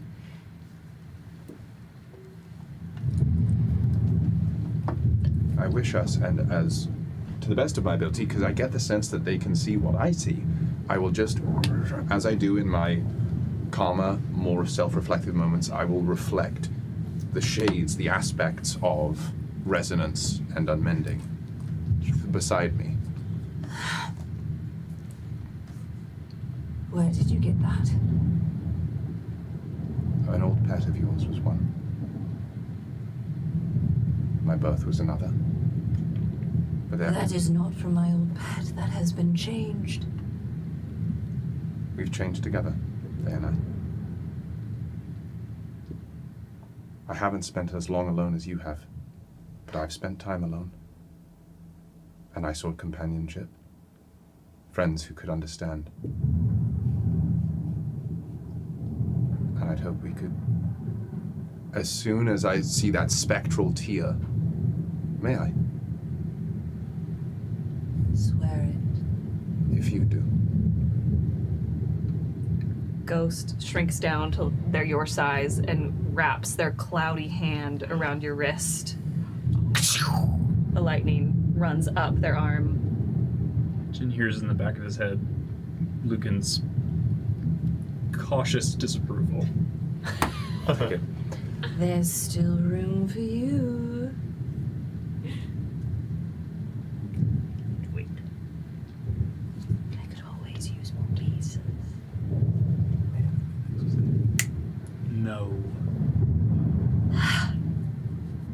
What do you wish for me to swear? That we will help each other make this world the best it can be. I do not care if this world is better. I care if it is free. Stay on voice. Free for all. Humans, seelie, unseelie, all. Freedom to choose, to care. Beggars can't be choosers. And we're both beggars, you and I. All of us. Roll me a charm check. Oh, fuck. Okay. He's out of That practice was a with this good one. 1-2 punch.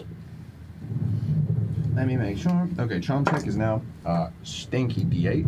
Okay. And that's, I'll do that. You have your blessing? I will have to use it. Thank you. You also have an inspiration from getting the tarot right. Yeah, you got a tarot right. It's a D8 though. There's only so well. it can go. I'd rather make a different idea I have a better chance. Okay, so that's real gross 6. Jesus. And I rolled a D8 and a D6 and total. For a 6. 6. 2 for 1. Double around. Double, give it to the next one. We don't. Ghost also rolled a 6. Oh! Sublime! We don't have to swear anything if you prefer time to think on it.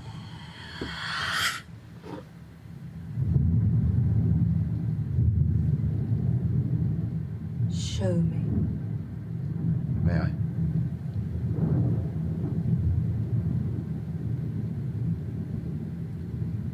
Show them too. I tried. It's difficult, apparently. Oh no. He can take it. I can tell. I will try and share with you both, if you prefer. I don't prefer I eat. And then I briefly turn to the specters of both unmending and resonance. Give me a hand, my friends. And then I will gesture both my hands to Lucan and Ghost. And then again, and to a more intense degree, that orange lightning crackles as they will attempt to unmend the key moments of their journey, the moments of companionship, the things that mean the most to Jin, the moments where each member of the Cloudburst crew became a member of his family in his head. Unmend those to their rawest emotional beats, thread them through the resonance to the others, and release the unmending to sprout those memories like roots underground instantaneously, so that you both, in that same moment, would see, or if you would ever interact with these people, you would feel the same depth of kinship as Jin did. That's the attempt. No, stop! I will attempt to, with the resonance as well, stabilize Ghost.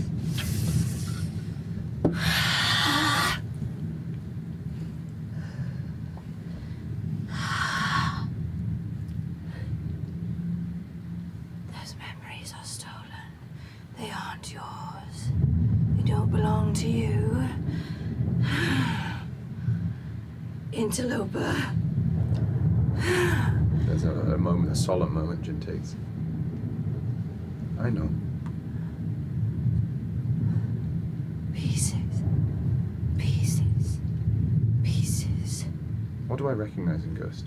What feeling am I seeing? Roll me a magic check with advantage. Don't tell me this. I've been this. praying that this hasn't been the case. Thank God I was running. That was in that one.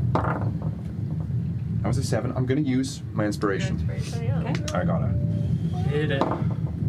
Much better. 21. Let's go. 21. 21. If anything can do it, a 21 can. Roll a 23. 21.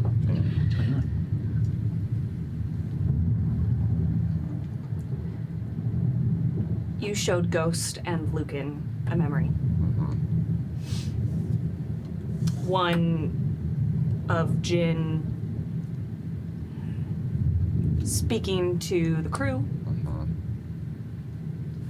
speaking to Captain V, and Jin talking about how it was very early on in his time with the Cloudburst crew, how the world that he was experiencing was one that was beautiful and wonderful, but still defined by loss. And then Captain V turned to you and said the following. Why would we ever allow such a droll descriptor to paint this wide, wide world with but one color of paint? It's hope, darling. Hope, and its many beautiful shades.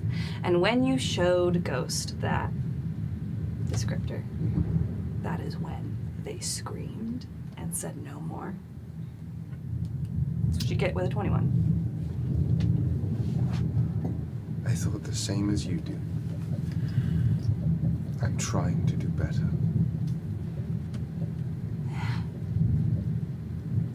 I can amend my promise. Our vow. Simply to be that we can promise to hope.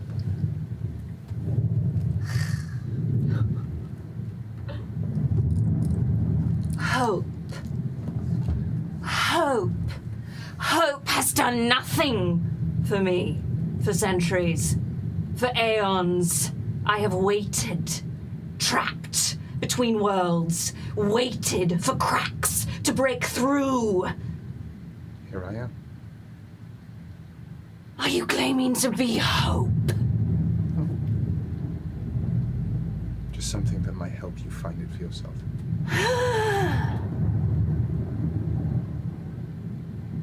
The walls must come down. Yes. Whether they bring about untold horrors or the birth of the world that was always supposed to be, I care little for which. I don't believe you. You might, but I don't. The walls come down. Look towards Piece by piece, by unbreakable piece.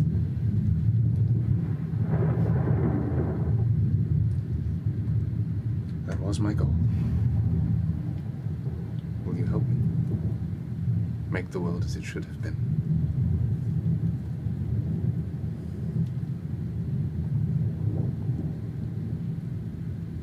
Roll me another trap check. Please, God. Please, God. 7. 7? That's a 7. Stand your voice with your pleading. 7 out of 8. 7 out of 8. I practice. Actually, roll with advantage. Okay. Because you're so cute. Maybe I get an 8. Another 7. Another 7 out of Let's 8 for real, go! for real. 7! Third one would be a jackpot for real. For the culture. It's a 4. Fuck. I know you've learned from your time back there. You'll have to be more specific than that.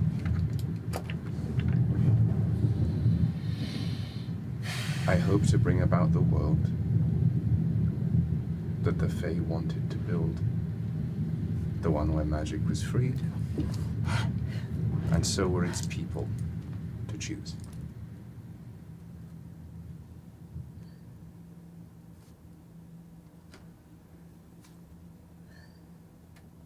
Promise. The walls will come down and Ghost will be free. Promise you'll find my pieces. So Ghost may be free. Promise to find the pieces. Just like little old Eos. Fuck you.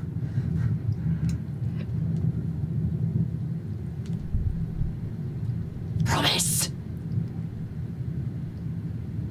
If you promise me to help me find the people I'm looking for too.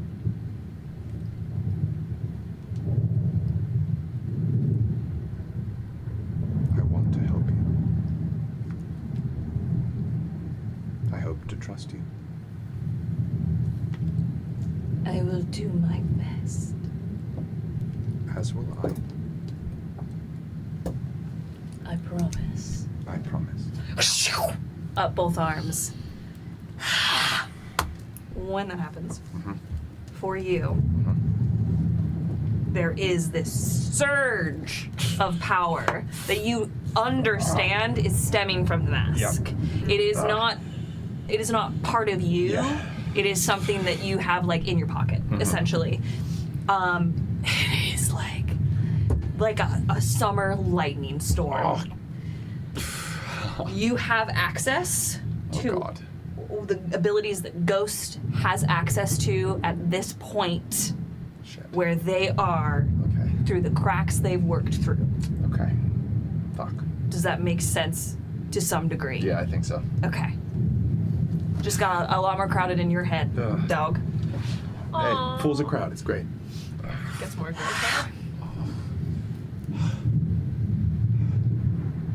Goldling. Are you sure you want to stay so lonely? I could teach you the ways of your people. I'm a great teacher. I've been told many times. What do they call you? Ghost. Have you always been called that? It is the only name I have. Pieces and all that. So you don't remember? They don't answer. They just stare at you. Names are very important. Careful who you give yours to. You may be giving away a piece of yourself.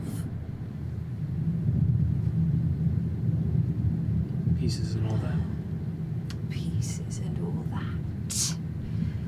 Well, if you need me, Goldlane, I won't be far.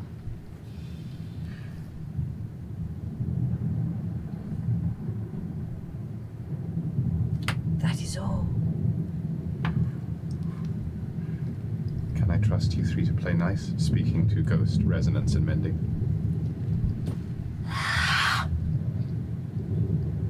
Ghost, our camera sees Ghost standing in this kind of etheric white space for a split second. And the unmending and the resonance, unless the people who are playing them would like to characterize them in any way, I think they just are there. And there's kind of like a that. Spider-Man! Yeah. In this mind space, at least, the way resonance manifests is the silhouette of a person. But instead of being made of anything, they are stacks and stacks and stacks of little, almost like burnt umber or yellowy black segments of like a stone that almost looks like obsidian. They're like they are just layers and layers and layers of shifting material in these thin strips that sort of ripple and pulse in tandem to what is being, to what they're receiving, essentially.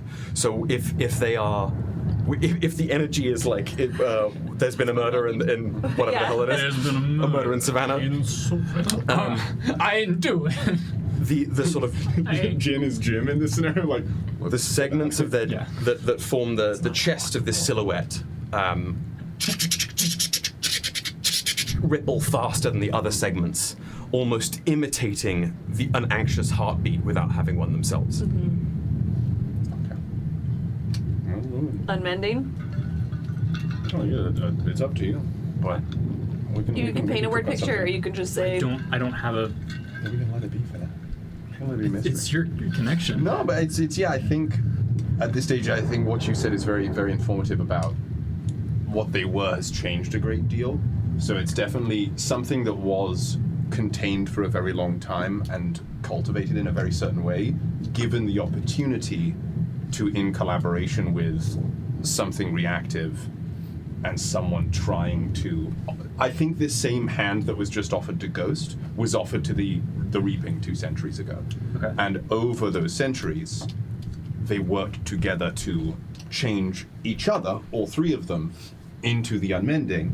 And the way that now the Resonance can sort of lock in with the Unmending to have this sort of moment of that sharing of memory, and the agreements that Jin have with not using the Reaping as it was used, allowing it to sort of grow and flourish as its own etheric companion. When I say that they have finger guns, it's the two etheric powers have them pointed at Ghost, and like- Ghost has it. You're not pointing at each other. Yeah. Yeah, I mean, it's just a fun. Yeah. Like a hermit crab who outgrew its shell. Look like a hermit crab. Okay. Look like a hermit crab. I don't intend to control you. That makes one of us.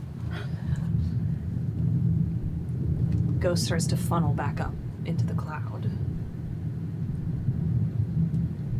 They're still here, but it's starting to like go like reverse tornado, essentially. Huh. Yeah, there is a moment of, because I'm sure I've seen when V used her lightning magic, or like used her lightning. It was. I'm there is a reminiscence there of a moment of like, right, I missed them, I still need to find them. A different shade of comet, another force of nature in front of me.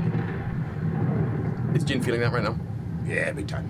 And all of the emotions are constantly shared with the pair of you, always. Anything, the Resonance has experienced everything Jin has experienced throughout his entire life, and the Unmending has been given access to all that. And now they work in concert with each other. Everything that Jin does, effectively, they ask, like, you guys good to try this? Sick. So Jin is never alone. So the Resonance is going to try to bridge that gap then. Okay. If that's the sentiment of like, oh damn, another force of nature. Not even there's no. In the same way that you know there's awe. Yeah. Like man. Wow. It's not only a conveyance of that feeling, but Resonance just forming an unconnected tether, a disembodied tether between these two things, reaching as Resonance does. They're going to try and transmit a series of images in circle. Okay. in the same moment, transmitting to the exiting ghost the image of the first time Jin saw the glass. Back this way down to Jin, the image of the mask breaking and lightning trying to tether the pieces together. And to bind those two separate images together is just one moment trying to convey one moment of either seeing V do what V was doing and feeling that sense of awe, to convey that level, the same respect that's there, or a moment where, and all at once, a moment where V called on Jin in a moment of genuine reliance. Just images of respect, fear going this way, fear coming this way, and respect to tether it all. Sick. What is that memory? It's not even necessarily the reliance, because that was countless times that one or the other in that sort of, I always visualize it like Pirates of the Caribbean-esque combat occurring, where like on the ship, like, oh fuck, let me go, and like you know, helping each other in that. But the memory that is always at the absolute forefront of his mind when V is in his present is the war, is the final, the sowing of the constellation with her. That's always the one that's at the top of its mind. And again, I do actually feel that would be an awe that extended to the other members of the Cloudburst as well. Of like, wow, these are people who are primal forces helping this fucking rat do some shit. Like, that's crazy. And there's that level of familial respect, and when he thinks of missing V, he thinks of Bubble. He thinks of that, of working in concert with everyone to make that constellation. And as a thank you, he'll just zip one little bolt of that orange lightning up that connected tissue. That's what you hear as the last bit of Ghost funnels up into the storm cloud and it goes away. Lucan, you were able to, you didn't see the glassine, you didn't see the other two memories, but you did see, for a split second, that great wall that you know well on the continent, and these tiny figures on top of it, standing at the top of the wall, looking up at the night sky, painting a constellation. Ghost is gone, the clouds roll out, and it is back to a beautiful day in spring. As the mask is pulled off, the purple scales retract and go back down their neck as the golden scales return, and as resonance and unmending dissipate back. Thank you, my friends. Oh. You all right, Lucan? Yeah, I'm doing fine. Did you catch anything from the memory transference? Is it easier than last time?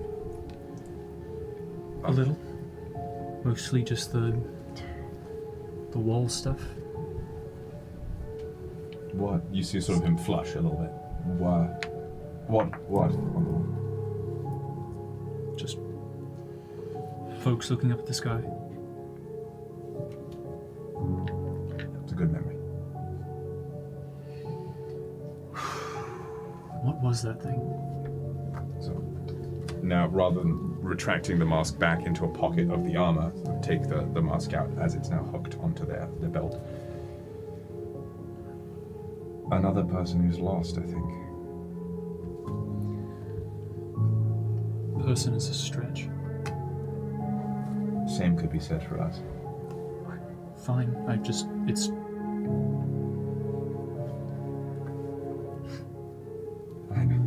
odd. I see more similarity in this one, the people I've spent my time with these past however long. It's funny. It's odd. I've always wanted to help people, Lucan. My definition of people has simply changed. You disapprove? I didn't mean to say they're not a person in that way. Forgive me. I'm simply pointing out that they're clearly a lot more than just your average cloud. I put that on a t-shirt. I'm more than More your than average average cloud. Jean-Claude Baptiste. Jean-Claude? Jean-Claude Baptiste. I will break this. Okay, but Jean-Claude Baptiste. Pause, stay in it. We have a monologue token. it's just that I didn't want to interrupt earlier, but then now we're really far away from it. However, I wanted to play a monologue token on Ghost at the exact moment, because I love all the things we don't know about Ghost. But the exact moment when Ghost to Lucan was like, I'll teach you all about your people, or your kind, which was crazy. And that's when I play this. Reverse. When Ghost says that, I'm gonna paint you a word picture. Oh, what we see inside their fractured mind is all of these flashes of different beings, all with golden eyes, just like Lucan. But we, the audience, not the characters, for a minute, we get to have the same magical ability Lucan has in sensing the power grading of something. And as we flash through each person's eyes, the power starts potent as hell and begins to dilute. You're saying I'm impotent? I'm saying Lucan's impotent. Canon. Canon. Sorry. Bummer. That's what we get. I knew it. The fires, as the walls come in, the fires don't have as much fuel. Okay. Back to this. Sorry. Where were And we? he's already so strong. I'm sorry. It's people.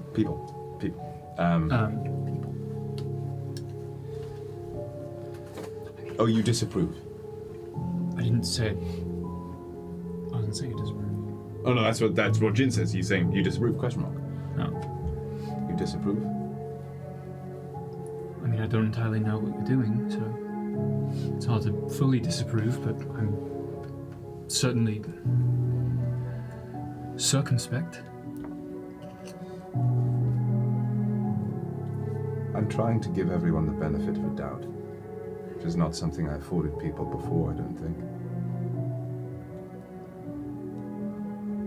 You can only carry so much, though. That's why I have friends.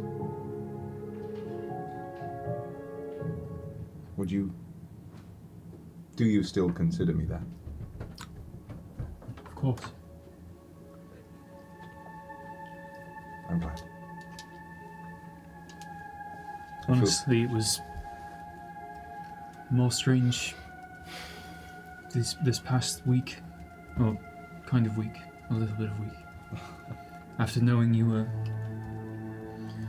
around and alive, to you being gone, to now you being back again, it's...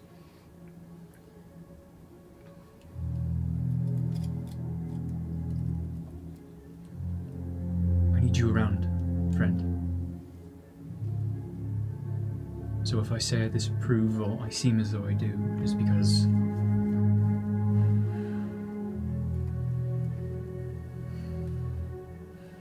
That's what friends do. I've learned that. I don't intend to go anywhere. And hopefully, places the mask back on their pocket. Hopefully that's the last promise I have to make, officially anyway. Because I don't think friends should have to rely on that. You should just have to know and trust. So when we say we'll be there. I've been saying that shit for days and everyone seems to be all wishy-washy about it, so... Power's a difficult thing to give up. More difficult when you have it and know you shouldn't use it. I'm sorry about what I showed you all. Not sorry that I did, but sorry that it had the effect that it did. I keep thinking of Carmilla, Amara.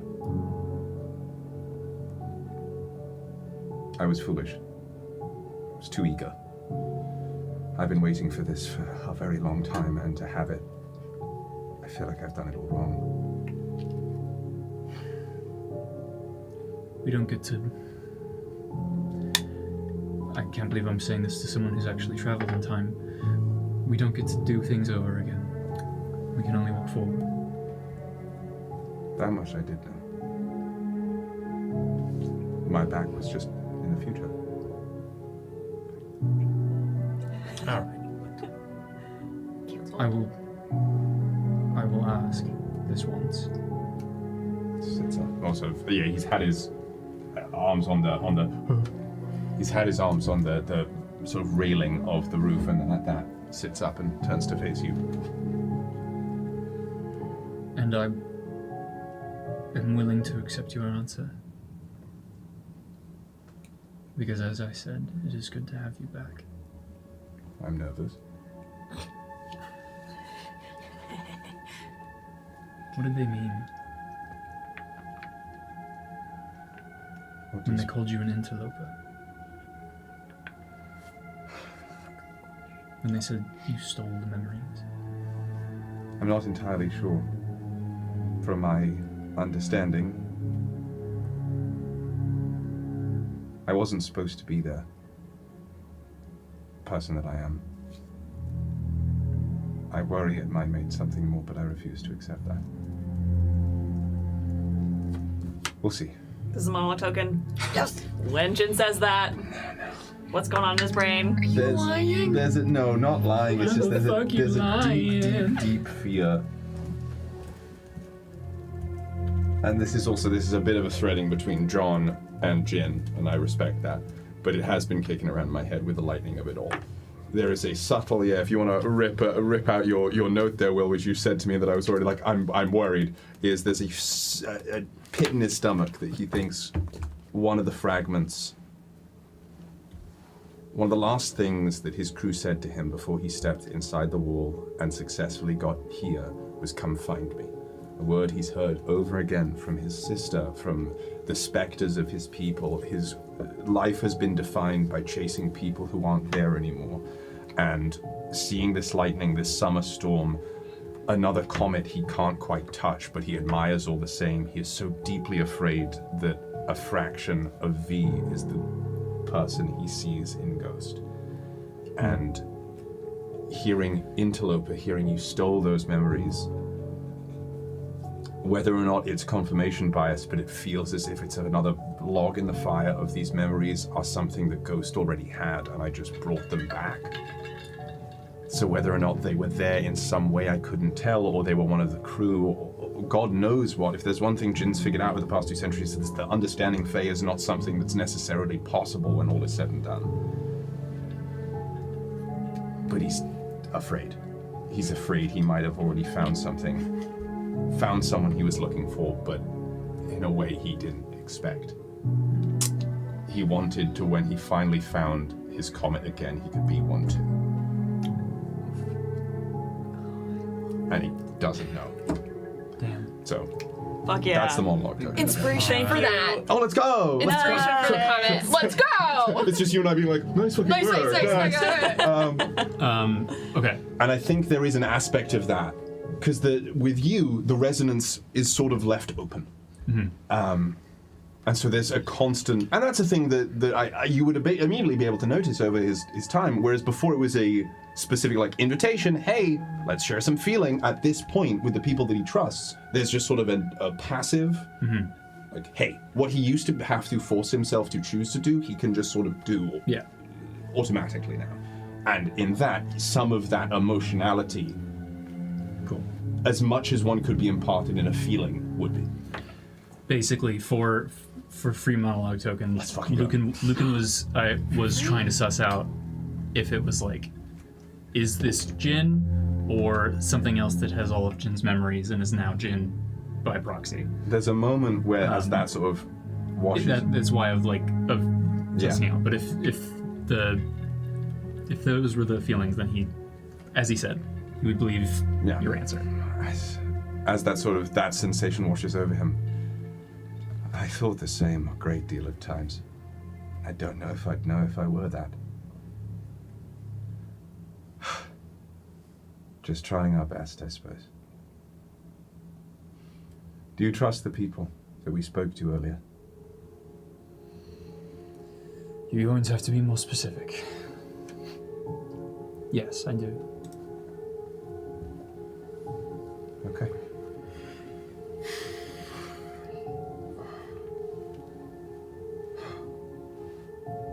imagine I should give them some time before apologizing more earnestly. Dolkamara might enjoy a apology. I have missed them a great deal. And she'll probably make fun of you or something. Make yourself feel a little bit better. Yeah, where would be the fun if you didn't do that? Exactly. As they sort of turn around and start walking out. Didn't you have a promise not to ruin this wedding or something? I'm not stopping the wedding. I just don't the wedding. Okay. Jesus. Jesus. Is that canon? Yes. I'm not. No, it's fine. You're just, creating a contingent of people who will. It's very fair of you. It's nice. To be fair, the contingent of people is not attempting to stop the wedding. What are they attempting?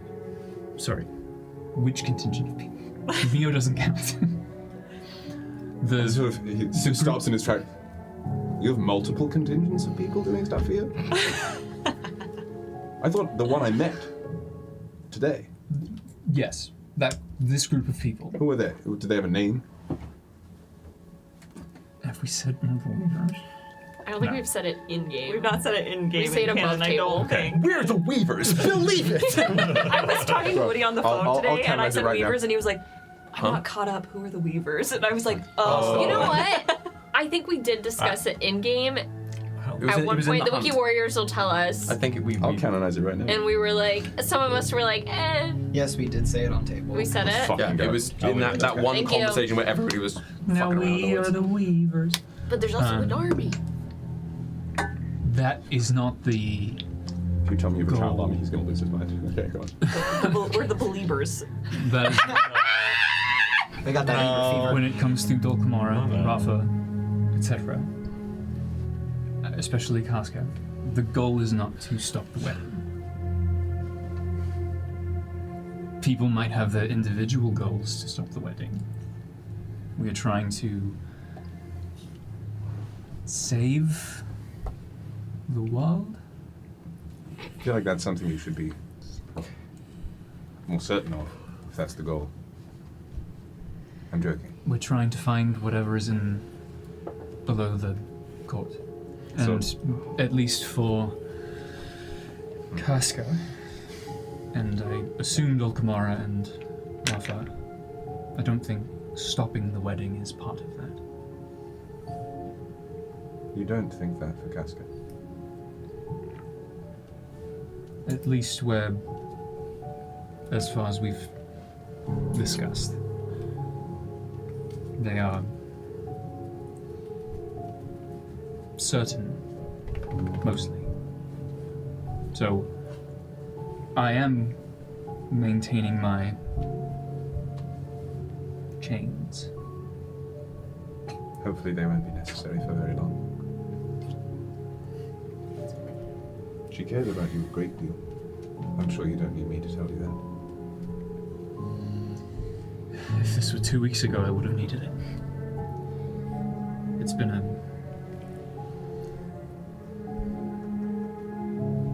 been strange, but Are you all right?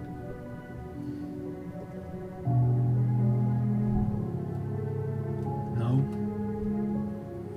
Yes. More so than I was, but not as much as I want to be. If it's any comfort to hear, feeling how deeply she cares for you, and that she still wishes to do this. Whatever it is that's pushing her is incredibly immense. Whether it's the care for her people, her family. I'm not of the persuasion that this is the right way to unify, but I agree. I don't fully know what the right way is. And as I said, I am abiding by the chains put around me and am not trying to stop the wedding.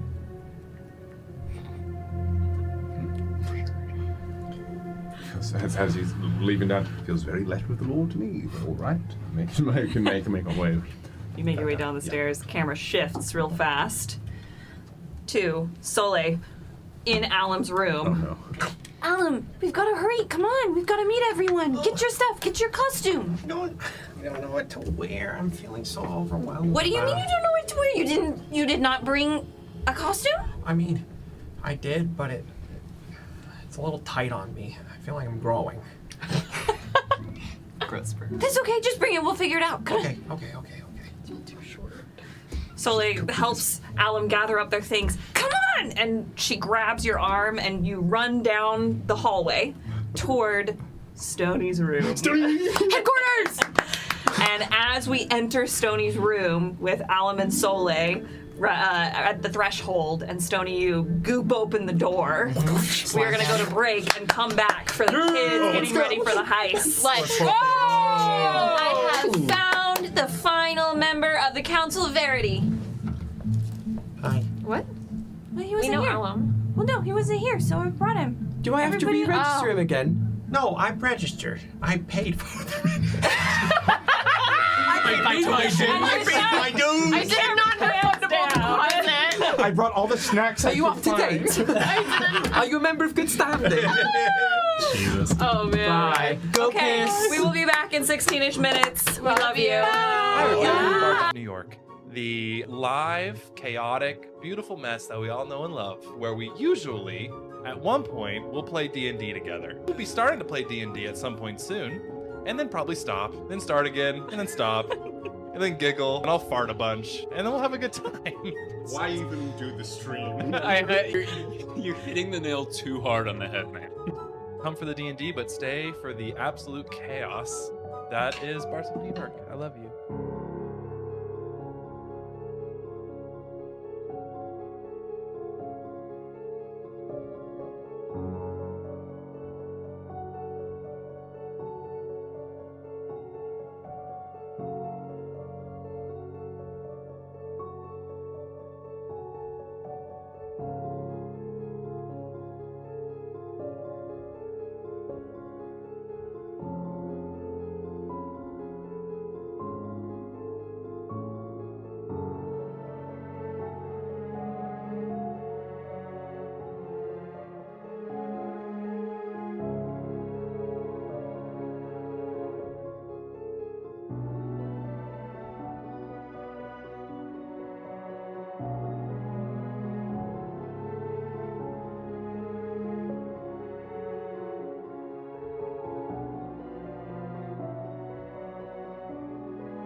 I think I did it again. Oh. I made you believe we're more than just friends. Oh, baby. Cause we're feeling so good, just the way that we do. And it's 9 in the afternoon. Start spreading the news. What's that news? I'm leaving today. Just got back here. I want to be a part of it. What's it?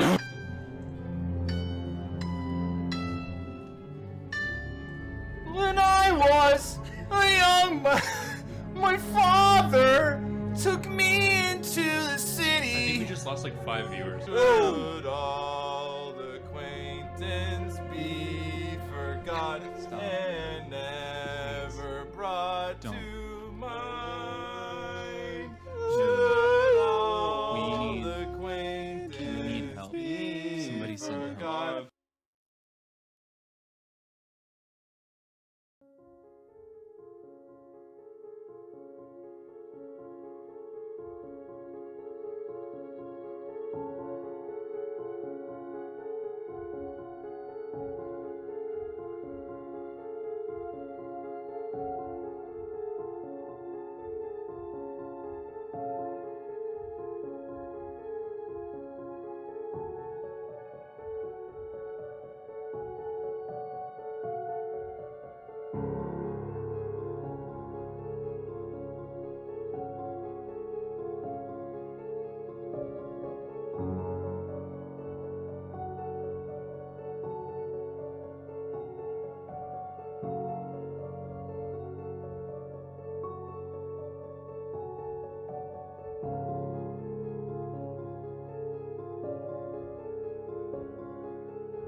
I'm a little bit courageous, and I'm a little bit scared, and I'm in a tricky situation, but at least I came prepared.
Start again, guys. Start again.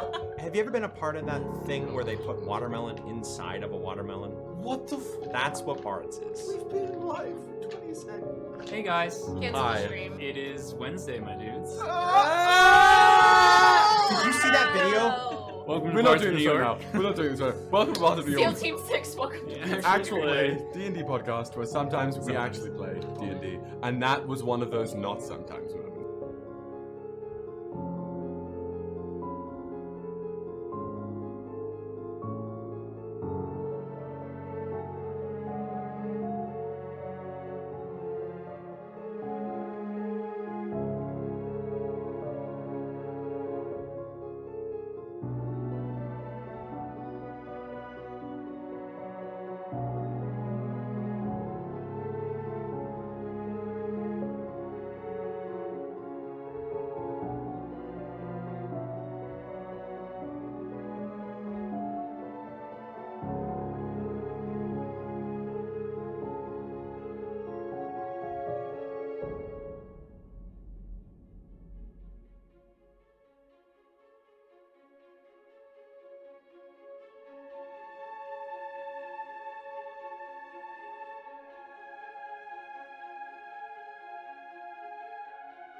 How old are you? 12. That is old enough to accept this dangerous mission. Do you see that man? The skinny one? Yeah, with the really blonde hair. It's too blonde. It's fake. He looks vulnerable. He looks relaxed. He looks ready to play. Now's the time to strike? Now's the time to strike. What do we do when we strike? Strike to No. Jesus Christ. Strike to Lieutenant. He looks vulnerable. Mm-hmm. So we're gonna go play. No. Fuck She's a little everything shorter. I'm doing. Let's just make this the show. That's so cute. Face painting first. Always. Let's go.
So, the mechanic where you make choices as your character that then affects the world at large.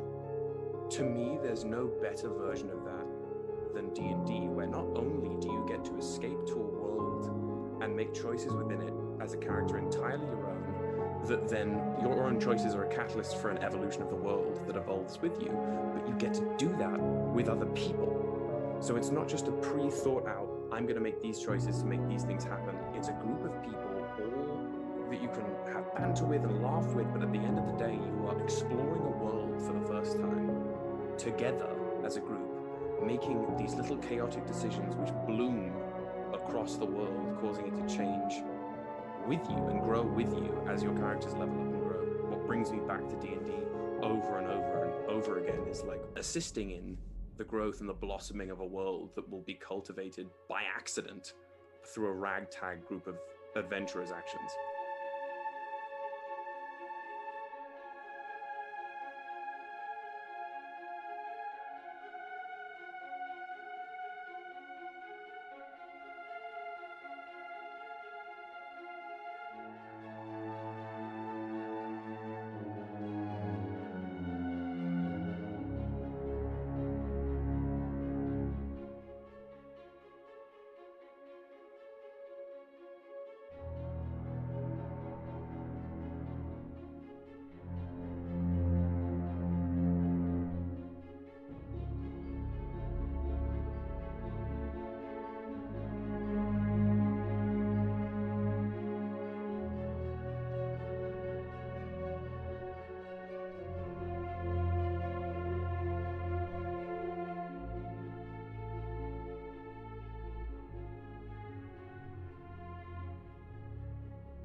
Hand it back. Wait, no, now you gotta try and catch it in your mouth. I've got chocolate in my mouth. That's even better.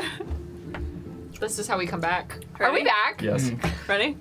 That was close. I don't think it was. It caught the AC. What a fucking John. But no, it was the Monolith took in for you. One more time. Run it back. That was I need a stronger attempt than that. I got it. No, Ready? Okay, here we go. Here we go. Bam, bam, bam, bam, bam, bam, bam. Oh! Headshot. I was aiming for your mouth. That's funny. It was close enough. All right. Wow. Splatter spree. Have you seen that guy do that in real life? Like do all the different ones? Yeah. We're doing great. While I fix my lipstick, keep vamping because I realized I took my dog on a walk and didn't do that.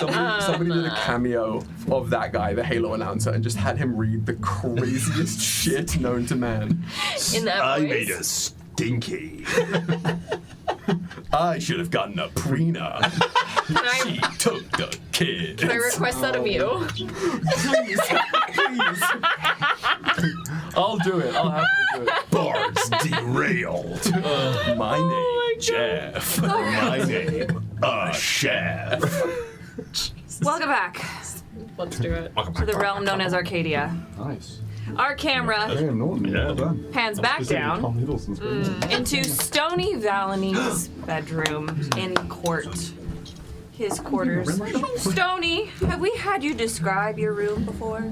I don't think so. Would you please give us a brief but whimsical word picture of what your chambers? So Stony basically has a 2-bedroom suite. It's kind of like, Of course he does. it's kind of like, you know, when your older siblings like move out and then you just also acquire their bedroom too. So then you just like have this growing apartment. Miles speaks from experience. It's kind of like that. So there's 2 rooms technically, but the main room that he stays in, it's fairly small because he's small.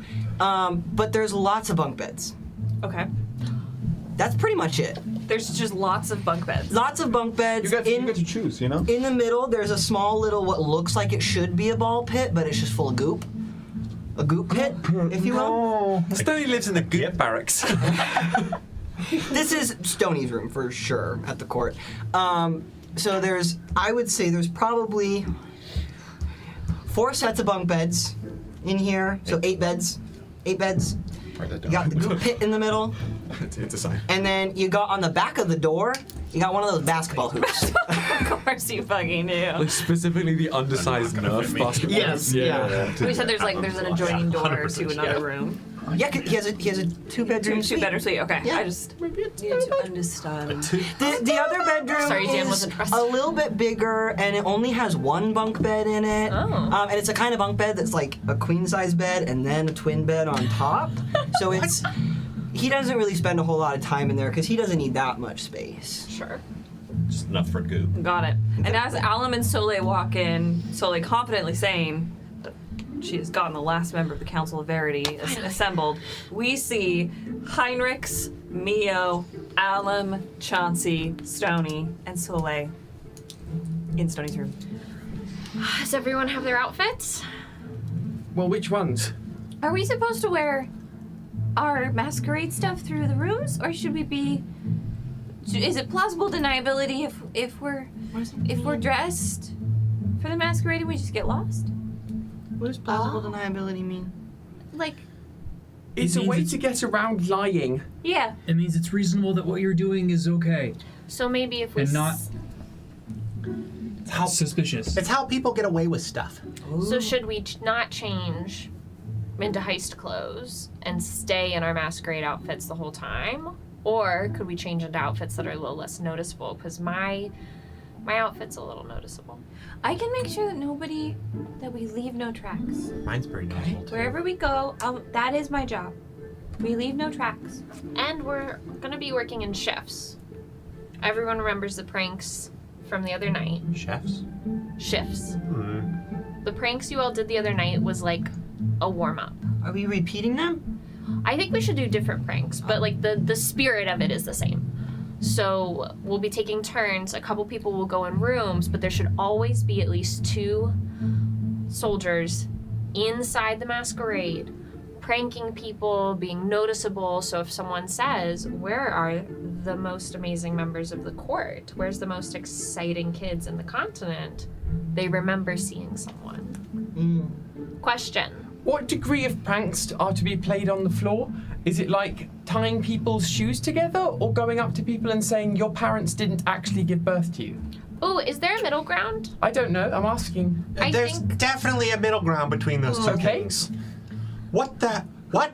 Like, What? you can maybe don't tell people that, because I think that feels less like a prank and that feels kind of mean. And if it's true, you're teaching. How do you know that to be true or What not? if it's true? It's gonna set them free. It's free. That Might kind make of them sad first, though. The truth will set Definitely. you free. that feels less like a prank and more like bullying, which is a very fine line. I've just thought a good prank is something you think about later. And that would certainly get them thinking about it later. It would make an impact, a statement. They certainly wouldn't forget it. They know exactly who said it to I them. only recently learned about pranks. I am not very good at them, but it is probably more like the tying of the shoelaces. We could spike all the drinks with Fey wine. Or spiking all of the drinks with Fey wine. That's a little bit in the middle. That's in the middle. So it can range from tying shoes, because it's good if there's a variety. It's good if there's small ones. Changing the color of someone's outfit. Putting something in food. Putting Fey wine in their drinks. However, I don't think we should be irresponsible with that, because sometimes when Lucy has too much alcoholic things, I don't really like him. So if someone seems a little, woo, less Fey wine. We'll make sure to keep people off the sauce. Would you like? We could try hiding the uniforms in rings or something, or necklaces, so that we can have whoever's on duty on the floor can then just get into the uniform the moment they need to leave or something. That's. Yeah. Can you spell that for me? That sounds. What if we forget?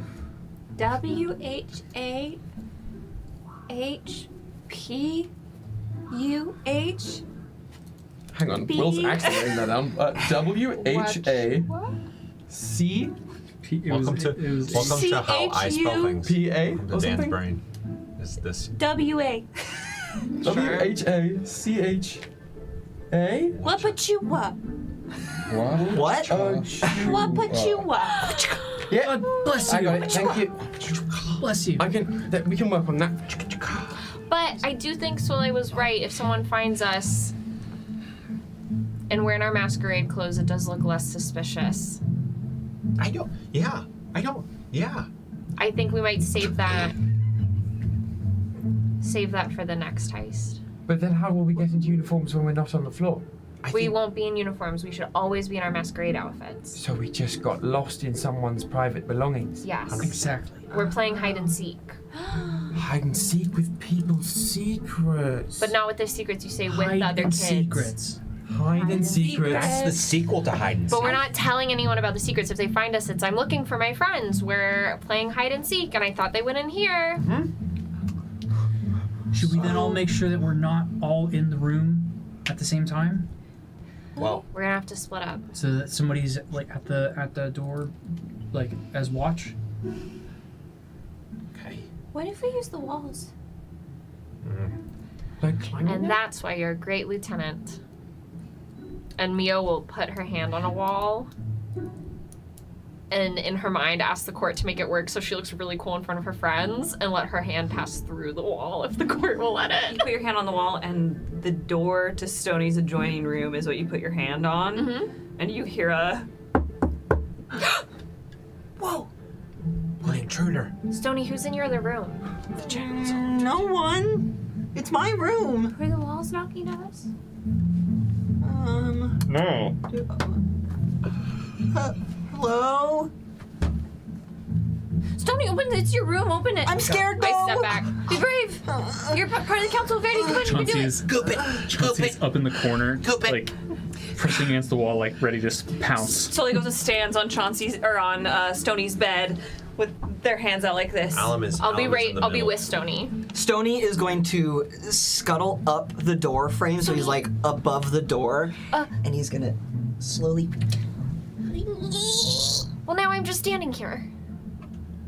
Hello? As the door swings open and everyone's ready for something, in a swivel chair, will you please describe your other character? Who you see slowly spinning around in Sorry, the can swivel you say chair. that again in the cone? As you see this individual slowly pivoting around towards you, someone dressed in very fine, almost pajama-esque. Now, this is going to sound a bit odd, but you know Joffrey's like princely outfits, how resplendent they are with the shoulders coming out. With that, but all of the kingdom's insignia, all written throughout this deep navy blue. They turn around, this head of curly, almost Alexander the Great-ish hair, and a very thin, very, very new mascara-indented mustache. It's like 8 hairs and mostly eyeliner. 8 hairs and mostly eyeliner. It's incredible. You need to do better about keeping your voices down. Oh. Sony gets down. It's just Dante. Where'd you get here? That is the introduction you give me? Just Dante? Oh, it's Dante! Ah, yay, Dante's here! That is Cousin much better, my Dante. friends. Thank you. Who is Dante? Dante's my cousin. And you must be General Princess Mio Sarovi. My God.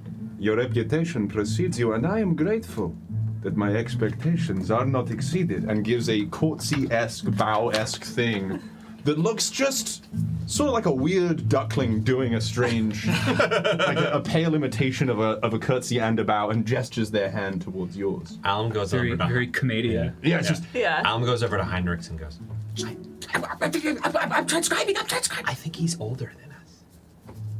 Oh. Now, my friends, She wipes her hand off. it seems you are in need of my valuable services.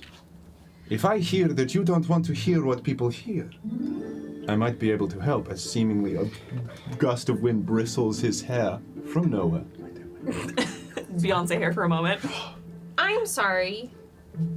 You have- Dante? Dante Almendares. Princess General Mio Sarove, this is Prince Dante Almendares. And that is an introduction. Yes, indeed. Oh. Stony and Soleil? Yeah? Yeah? Can you vouch for this person? As soon as Mio looked away from going, you saw that the completely full of, oh. Can you vouch for this person? I don't know what that means. Can you tell me that they are a good person and deserve to be in this room? I mean, I guess this is also Dante's room now. It's really fun to play with. Does he have valuable skills? Yes. Sure. Very charming. We need that. How old are you? I am 13. Oh, yeah? Yeah. How long have you been 13? For some time now. How long is some time? A couple of times. Is he older than you? Well, I'm almost 14. You're almost, or you are? I'm almost. the moment Dante turns around to Heinrich, Heinrich has been transcribing, like court stenographing the whole thing, muttering as he does so. The moment Dante looks over, all you hear is, he's looking at me, he's looking at me, he's looking at me. We'll just say, you're almost Yeah, off can you frame get- and out can of you your get the line. cone? I was like, you're gone. Yeah, You're perfect. There you go. disappearing. He's looking at me, he's looking at me. My bookish friend. You appear to be good with numbers and words, yes? I don't know. What age would I have to be more aged than Harkins? Yes. Just as a riddle. Crunch some numbers. Almost 14. You heard the man. I am almost there, 14. Oh my god. The numbers don't lie, General. He's older than you. Stands up as tall. Why were you listening on the other side of the door? Saddles Up is not as tall as Mia. Yeah, baby. I had heard that this veritable court was in need of some assistance. Perhaps you heard a rumor this morning? That the kids were not to be underestimated. I heard a rumor, but I don't know a veritable court. I only know the council. Who told you about this? I cannot reveal my valuable sources, but I can tell you. We are in great danger here. What? What do you mean? Great danger? In Stoney's room? No, like in the court. Making the grasses. Oh, well, that's true. What? There's all kinds of shit going on. Oh, I thought that would be very dramatic. You're pretty dramatic, just period. Thank you. What do you think is dangerous to us? And that is why I've come to help you, because it seems to me the only people doing anything about anything are the council in this room. That's right, because adults just talk about nothing for way too long. They do. And I have been known to not do that. Yeah. What skills do you offer to the council? We already have writing. Okay. We have goop. Damn. We have fire, and we have fists. Okay. And we have brains. Mist. And mists. Brains and mist. Well, perhaps to overwhelm your enemy, you need someone who knows how to think, and more importantly, talk at great lengths like them. I have studied the way of these adults, yes? I know how they think, how they speak, how they do mostly nothing and say a great deal.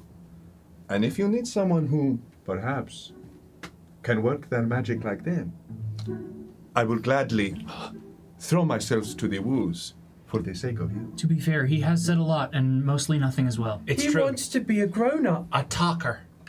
We don't have a talker. Beyonce hair from nowhere. Yeah. That was too much intense eye contact for Mio, so she puts her hand up again and is looking at Soleil and Stony. What's Dante's last name? Oh my He god. just said it. I wasn't listening over all the hair. He's Tia Rosalia's grandson. Don't write that down. She was listening. She was listening. No. It's in there. Yeah? No. How are you related to the Sovereign? Great and sovereign, you say? I am not to brag. I think the sixth in line? To be the next sovereign, perhaps? So you share blood? Oh, yes. Wait a minute. We have a general princess. Do we have a prince now? You are kind to say. You don't have to say it, but it is true, yes. I think you should start as a cadet like everyone else. That's not usually how it goes for me.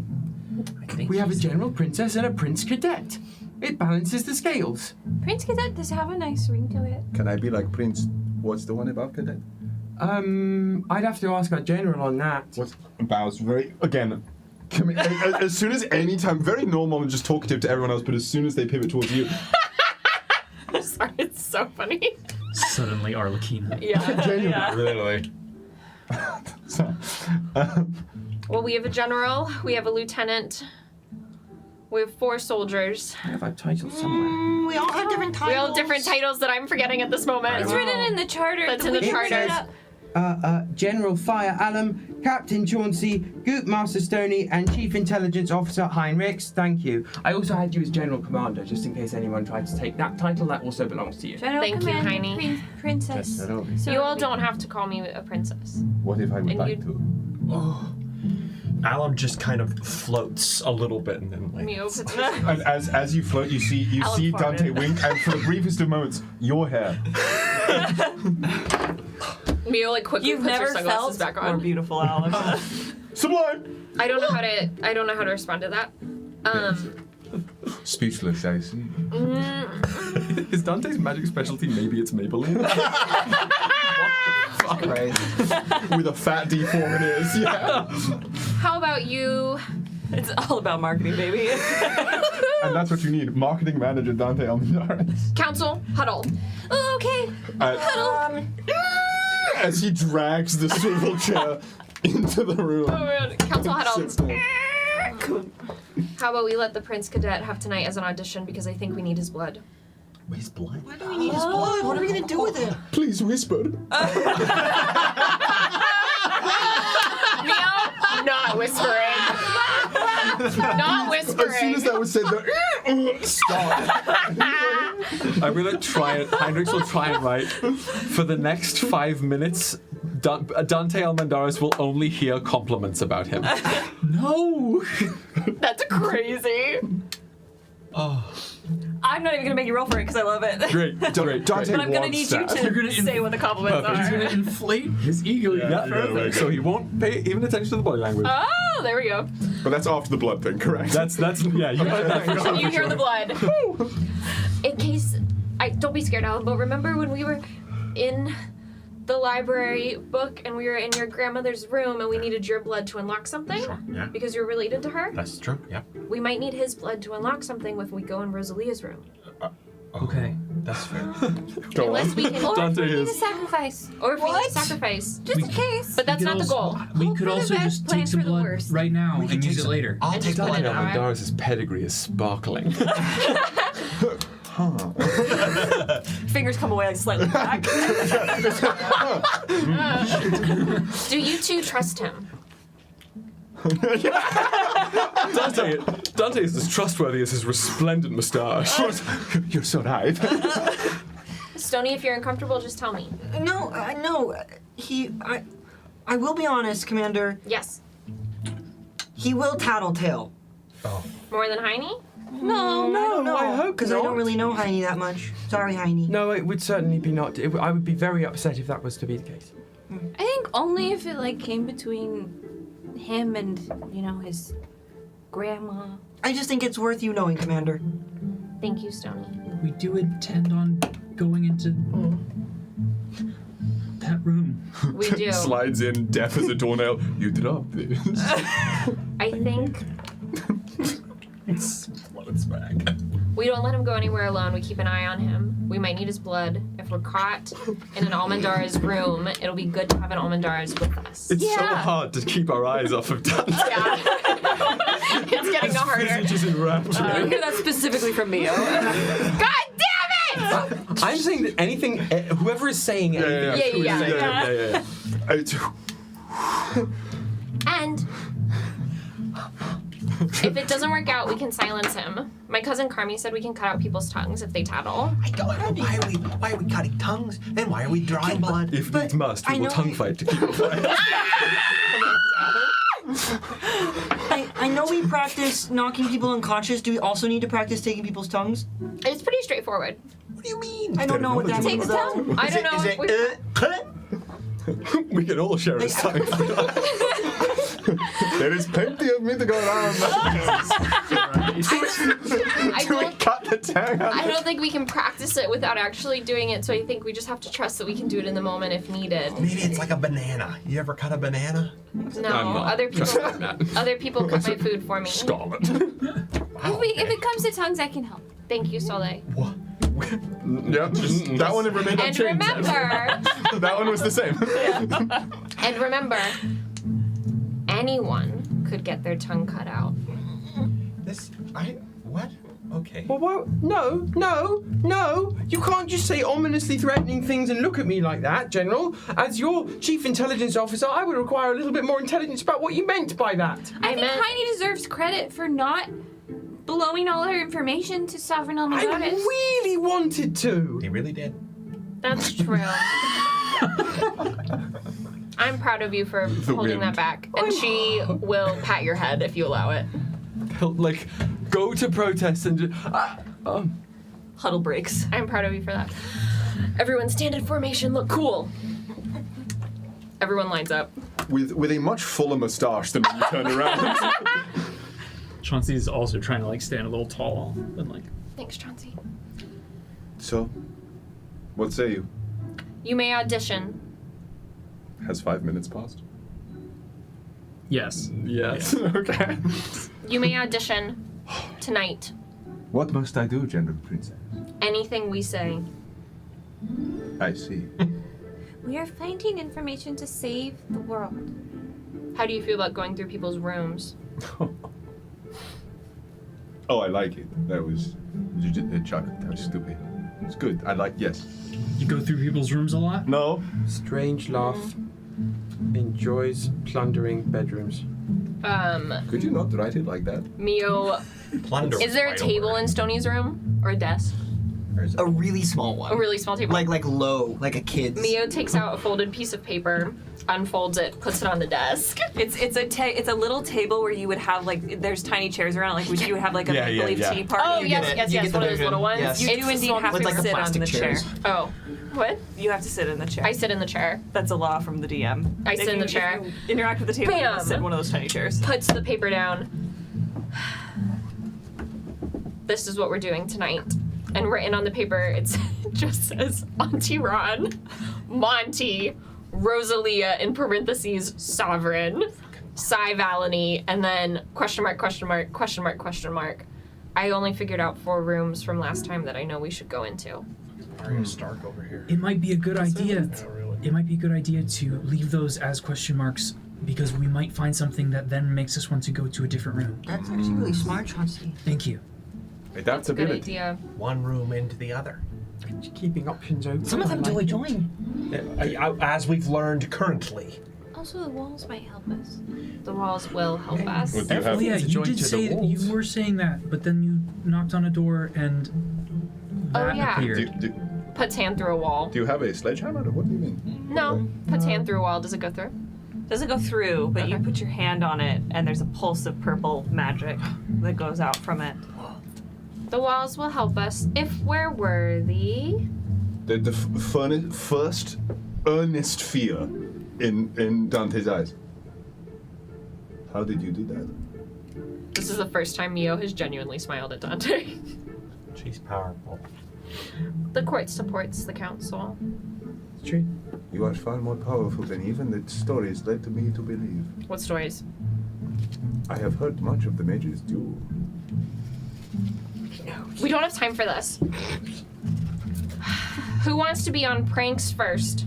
Who feels confident that they can cause enough commotion? I could cause commotion, but I don't feel confident that it would be because of pranks. I think we should maybe start all going into the walls together first so that we all know how to get there. Okay. So none of us get lost? Okay. Wait. I did some exploring. I found a way in, and it kind of leads us through the rooms. Would it be good for us to first be seen at the masquerade all together? I think that might be true as well. The people would miss me if I was gone. If the people see us They don't know together. you're here yet. And then to stay there. Yeah. You have no way of knowing that. Once the But ball. first, but I agree. First, we should know where we're going. How? How many of us are there? Head count. 7. I'm number 2 if you're number 1. I only have one head. But you're still auditioning. You're number 7. You're number 7. You're 7. Seven's a very magical number. It's lucky. There's is it 7 of us. Yes. It's arbitrary. All right. So if we split up, Oh. 3 people on chaos patrol, And 4. 2 people in a room, 2 people in another room, then we meet up, decide what rooms to go to, and swap chaos patrol. Or is that too complicated? That might be too complicated That's for my three. brain. That's 3 groups. I was not listening. 2, 2, lost 3. Okay, should we do? I got it. Should we do 2 groups, half chaos, half searching, 4 but and 3. together? What? Is that? What? I don't know. Okay. 3 people on chaos, 4 people searching, 1 is a lookout, and 3 are searching In the rooms. in the rooms. So 4 and 3. Yes. I'm not very good at math. I have stopped listening once numbers were said. I'm Oh, This is numbers are just variables, you know. What isn't variable is us. As long as we all know what we're doing, I hope that the council would be able to act independently of the whole. Right? Well, What if we had people go, they play a prank, and then you come meet us? It has to be a big prank, cause enough scene Yeah. that you're not missed. what if spitballing, gooping, if you will? What if it's a rotating prank system? So prank. Have you been good? Prank. And when people aren't pranking, they're going and doing. But it's there's always someone in there pranking. Everyone an takes a idea turn, for- and when that person comes back, the next The person next person goes. So it's rotational pranking. What if I we like start that. with one big prank that distracts everyone? with all of us. Someone was saying something about feigning an adoption? Oh, no, it's just sometimes to upset people and get them confused. It's fun to tell them that they're not who they think they are. There's a fine line There's between nothing fun pranking about and that. bullying, so we're not crossing that line. So what about Yes. if we wrote something in the book like everyone at the masquerade's trousers fall down all at once? What if they are wearing trousers already? Some people. Can your book really do that? It does lots of things that if I'm good enough at writing. Do you think you can do that by yourself? Would you need help? That's a Well, lot I of would people. hopefully have everybody writing in the book the same thing at the same time. So we could all write it, they would all get thrown into chaos, and then for a moment, We could all go exploring. I didn't know other people were allowed to write in the book. Well, I didn't either, but you're not just other people now, are you? Well, you're almost just other people. Definitely the just rest of other you people right now. are not just other people, and the book knows the council. The book is where the charter is, and so it now knows you. Are we writing fan fiction? What are we doing with the book? I've never been so remotely disrespected in my life. This is truth, not fiction. Dante, stand on the other side of the room. Yes. We have to be nice to our new friend. Trudge. You have to earn that. If we're gonna do Unity, we have to be nice. Most Tignataro thing You I've ever call heard. my writing fan fiction. I did not know. There's nothing wrong with fan fiction. Not when I'm trying to capture the truth. Fan fiction can be truth. It's Wait, not a no, it's non-canon book. fiction. Head in the corner of the room. I did not mean any disrespect. I have written plenty fan fiction in my day. I did not know it is special book. Some of the best reading that I've done is fan fiction. But I like the encyclopedia. I don't like the fan fiction. This was supposed to be a book of facts, and now he says it's fiction. Well, we haven't shown Dante what we've seen. Maybe Dante will believe it once we show them. Let's go to the balcony so we can see right in the book. We're not pushing him off. Right in the book, and then we'll go into the walls together, and then we'll take turns popping out. Yeah. Least complicated, everyone can do it. Cadet, do you understand? Yes, General. I Cadet will. Prince Cadet? Prince Cadet? As long as Prince is involved, I am okay with it. You can come out of the corner now. Purple rain. The artist formerly known as Prince Cadet. Prince Cadet. Does everyone have on their outfits for the masquerade in case we're seen walking in and out? I do. No. Oh. Do you just peanut butter baby yourself? No. It's like, that's your outfit, Alan? It's just peanut butter. Did something actually Soleil's happen? in this like, Yeah, iridescent dress, and then she like pulls on these butterfly wings. I'm a fairy. Whoa, do those work? Perfect. It's the cutest thing in the world. Nice. Heinrichs will briefly write, change into ball outfit. And their clothes shift from Elizabethan collar, ridiculously puffy sleeves and the vest, to even bigger Elizabethan collar and a massive hoop skirt dress. Let's go. Just in like full bustle and training. Yeah. That's, at that, Dante will sort of. Incredible. And then. There it is. Beyonce hair. Dante's Fabio on every book cover. Color. You shall write as much truth fact as you desire, my friend. I apologize for my disrespect. Well, apology accepted, given you just made me feel as pretty as the facts are. Sublime. I am, of course. Throws a scarf that isn't there. I am, of course, ready. What are you wearing? It's that like resplendent Cool. blue thing, but like as the lights fade, there's like the griffins, correct? That's the animal that's on there. I was pretty sure it was a griffin. Yep. That every so often, as we move like little bits of it, go like Oh, it like moves. That's so cute. Yeah, but like in the most like sort of way, and like yeah, exactly. So yeah, it's just sort of this Mio, what she was wearing when she came in and she takes off her sunglasses was black boots, black pants, and a black button-up. All nicely fitted, nicely tailored, and then puts her hands out, and her green glitter magic goes down to make a swirling, moving skirt of flame. And then she has a tiara that's kind of like those laurels that come up in like this, and it's the green glitter flame magic. And that's what she's wearing. You hear that from the other room. That's Dante's dog. Dante, upon seeing that, will do sort of like a faux stagger and feint and continue to move to other members in the room until someone will catch him. No one gets it. So there's one, Heine doesn't do it. Chauncey will body check you if you didn't hear it. He sees that and goes, onto Soleil. It's okay, Prince Dante. I got you, Prince Cadet. She is breathtaking. I know. This does do something to Alan. he goes like this, and like from his chest, this envelopment of fire just like spins out like a pinwheel at a that you see, and out from that, it's a big flash of fire that then he is wearing what John's wearing under that type of shirt. Oh yeah. Just like that, but pretty deep cut. Oh. And then 1970s pants that are like flaring pants, and all of it is fire, like flaming fire, and then he's wearing essentially a wig, a very long. What color is hair? Blonde? Yeah, he's blonde. No, purple. Lavender. Purple hair. He's got like very long, luscious purple hair that like comes down and flows onto his chest. Adam's about to like hit that burn, baby, burn. You hear Mamma Mia playing in the background. Canon Mamma Mia.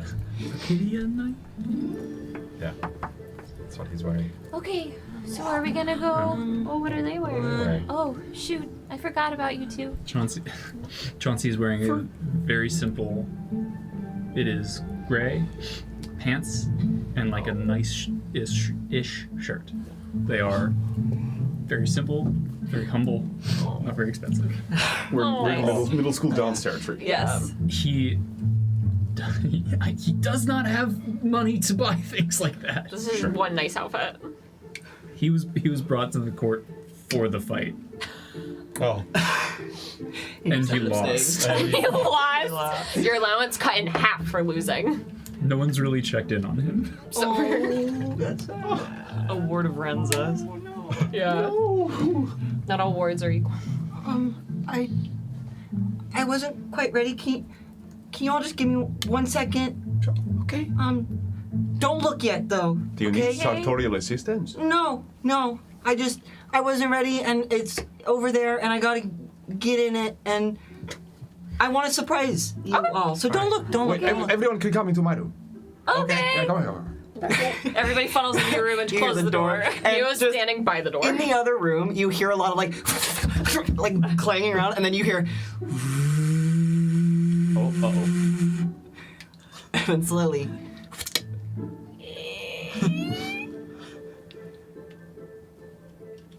Do you guys walk into the room? Yes! I think I was about to say you see all the heads go. Yeah. Pum, pum, pum. You can come in now. What do we see? You see standing in the corner, essentially a version, it's a griffin version of one of those like dinosaur inflatable costumes. And it's Yes, Lord. fully silver. So he's like kind of sparkling, and he's just got this, and it's over his head, so you can only see like. Oh my god! Yeah. And you're in the corner, you're like goop witching project in the corner. Yeah, because he like pulled it out of his little armoire, and he blew it up. Oh, that's what that noise was. Sorry, I'm not good with mouth sounds. No, that sounded exactly like Dave that. inflatable mattress, yes. What do you think? Weird. That's great. We're splendid. I did not know you had it in you, my friend. I just asked the court for it. I You wanted something fun. It's really fun. And I didn't want a separate mask and a separate costume, so I just put it 2 in 1. That's very practical. Can you dance, Stoney? Am I capable? Is it a recreational activity you enjoy or would otherwise participate in? Yeah, I can get down. Show them the power stuff. Show it. You see. Show them how you get down. Obviously, it's this inflated. It's in an inflated costume. So like, Stoney's dancing, but like the costume itself is like barely moving because it's inflated around him. So you see like small movements, but inside the costume, Stoney is fucking wild. Have you ever seen the videos of somebody like putting the fast spray in the vent of one of those inflatable suits before that person? Yes, and it's like that is what I'm. That's exactly what it is. Inside, I think Tina Beltra is who I'm thinking. Kind of like that literal like twerking. Yeah. But in the inflatable costume. Yeah. Would you consider perhaps saving a dance for me on the ballroom floor? I think it would be distraction enough. It was so nice. That's the only reason? Well, no. But it's a good one. It is. Okay. I will save you a dance, Heine. Thank you, Stony. You might have time for dancing, but we have to do this first. All I can picture is Stoney doing like the Harlem Shake. The mission comes first. Are we ready? Maybe. I've never been more ready. Tell me where to go, and I will go there. Let's go to the balcony and write in the book. It literally It sound of the It sounded like sweatpants. Exactly. Yeah. It's great.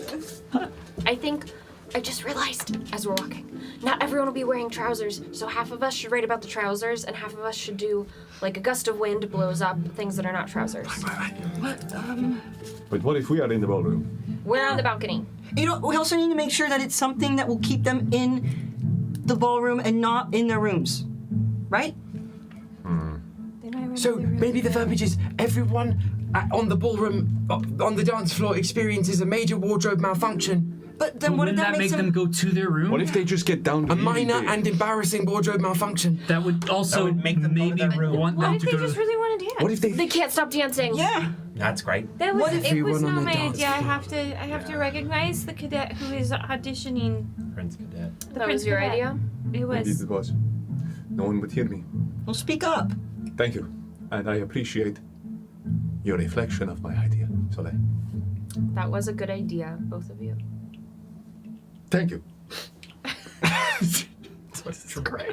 Can I roll a fucking wit check? What the fuck is this? I won't. In that case, that was an earnest, since it was Mia who said, Okay, good okay, job." okay. Like you, as because I think. Dante Neil's views first fan. Heine as somewhat of like a stone wall. Like he's completely misjudged the situation. Got so it. he's like, okay, this person won't see, and he just sort of goes like.